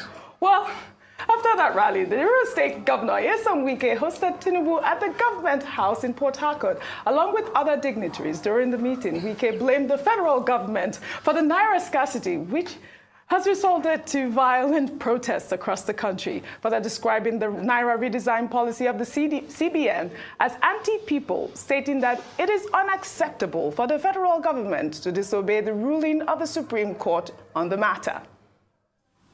How can we, you people, be in government at this time? At this time, Governor of the Central Bank disrespecting the Supreme Court. Where has it happened in any democracy? Governor of a Central Bank thinking of whether to obey Supreme Court order. Where has it happened? I'm not talking about Federal High Court order. I'm not talking about Court of Appeal. I'm talking about Supreme Court said, do not do this. And everybody is folding hand, begging Central Bank to obey Supreme Court order. Which country has it ever happened? When the order of Supreme Court is not obeyed, what are you telling the poor people on the streets? Everybody should go to the street. Anarchy. Supreme Court, not Federal High Court, not Court of Appeal. It has never happened anywhere. This is the first time it is happening. Not the governor of the state, the governor of Central Bank. Whether I will obey, whether I will not obey. I have never seen that happen in my life. It's the people's government. All right, I don't think I'll have time to take my other stories. I'd like for you guys to really comment on both stories quickly. On both stories. Yes. No, so at first, Wike is saying that, but I think the Attorney General did put up a statement in response after that judgment. That interlocutory injunction, was made that from the Supreme Court that the government was going to abide by it. Then it was also going to file something in defense, which was extended. So I think what we should look at is the position of and I'm sure what he's saying is in reaction to what Emefiele said yesterday. And I think we've been able to clarify that the Supreme Court must be upheld because, you see, it's the apex courts. And we shouldn't invite anarchy into the land. But concerning the person that held up See, Oji, at first, I want to challenge you. Yes. This video is doctored. Again, Rufai, yes. Okay. And secondly, if it's not doctored, though, it's swag. No, I want to know why you think so, Dr. Martin. Really quickly on both stories, you tell me after why. Just quickly, since we don't have time. Wike, the governor of Rivers State, received in audience the presidential candidate of the APC and members of his delegation, a further confirmation of his anti-party activity as alleged by members of his own party, the PDP. However, in the course of that court visit, he didn't go as far as endorsing the presidential candidate of the APC. He still insisted that he's in the PDP and that, he would not tell his followers to vote in the other elections for APC. So he didn't endorse Asiwaju Bola Ahmed Tinubu. Well, he praised him as a man of But character. he received him. He said he's a man of character. Yeah. He said all the nice things. Right. And Asiwaju Bola Ahmed Tinubu himself said, look, he was visiting him to show respect, to respect his decision to support Southern presidency. And at the rally, Asiwaju Ahmed Tinubu talked about security and how he would do a lot for security in the people in the River State. Maybe he didn't quite hear that the national anthem had been announced. Yes. Maybe somebody said, Ikira, Ikira, Ikira, as Lagbaja did. And then he responded. But I wasn't there. I'm just trying to play the devil's advocate. Please, what is Ikira? I need to know what you don't know Lagbaja? No. Lagbaja, Ikira.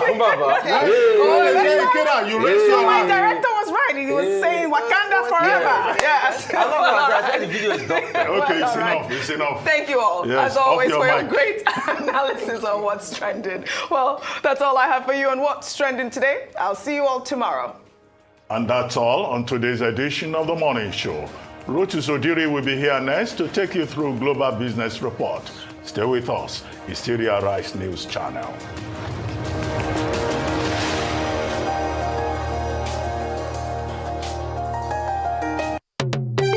Are you a dealer in cars, jewelry, precious metals and stones and luxury goods? Are you into real estate or are you an estate agent, surveyor, valuer, developer or broker? Are you into the hospitality industry, lottery business or are you a mortgage broker, tax consultant or an accountant?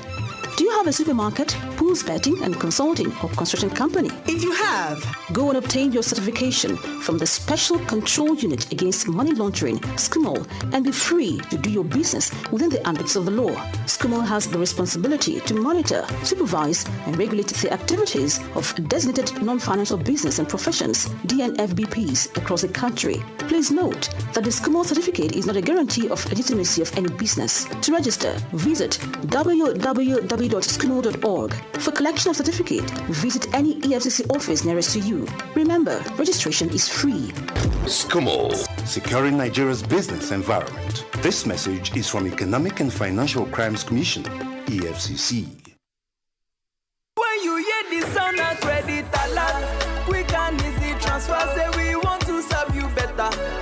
No be play, we go turn your business around. We are Fidelity Bank. Sure you be the person we want relax. Save your money, your girl with the serve, we know they tire. Say now your future be our concern. Fidelity Bank. Fidelity there for you. We are here for you. We are the bank for you. It's true, do it all for you. Come where we go stand by you. Put your trust in us.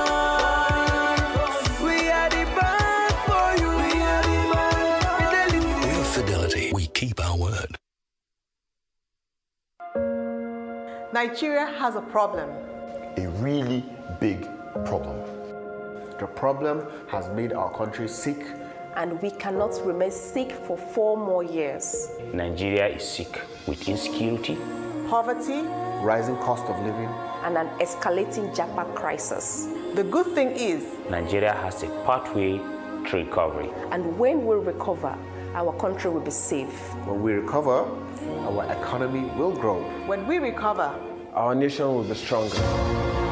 We have to recover from this sickness. So we can recover from lost ground. Recover our time, recover our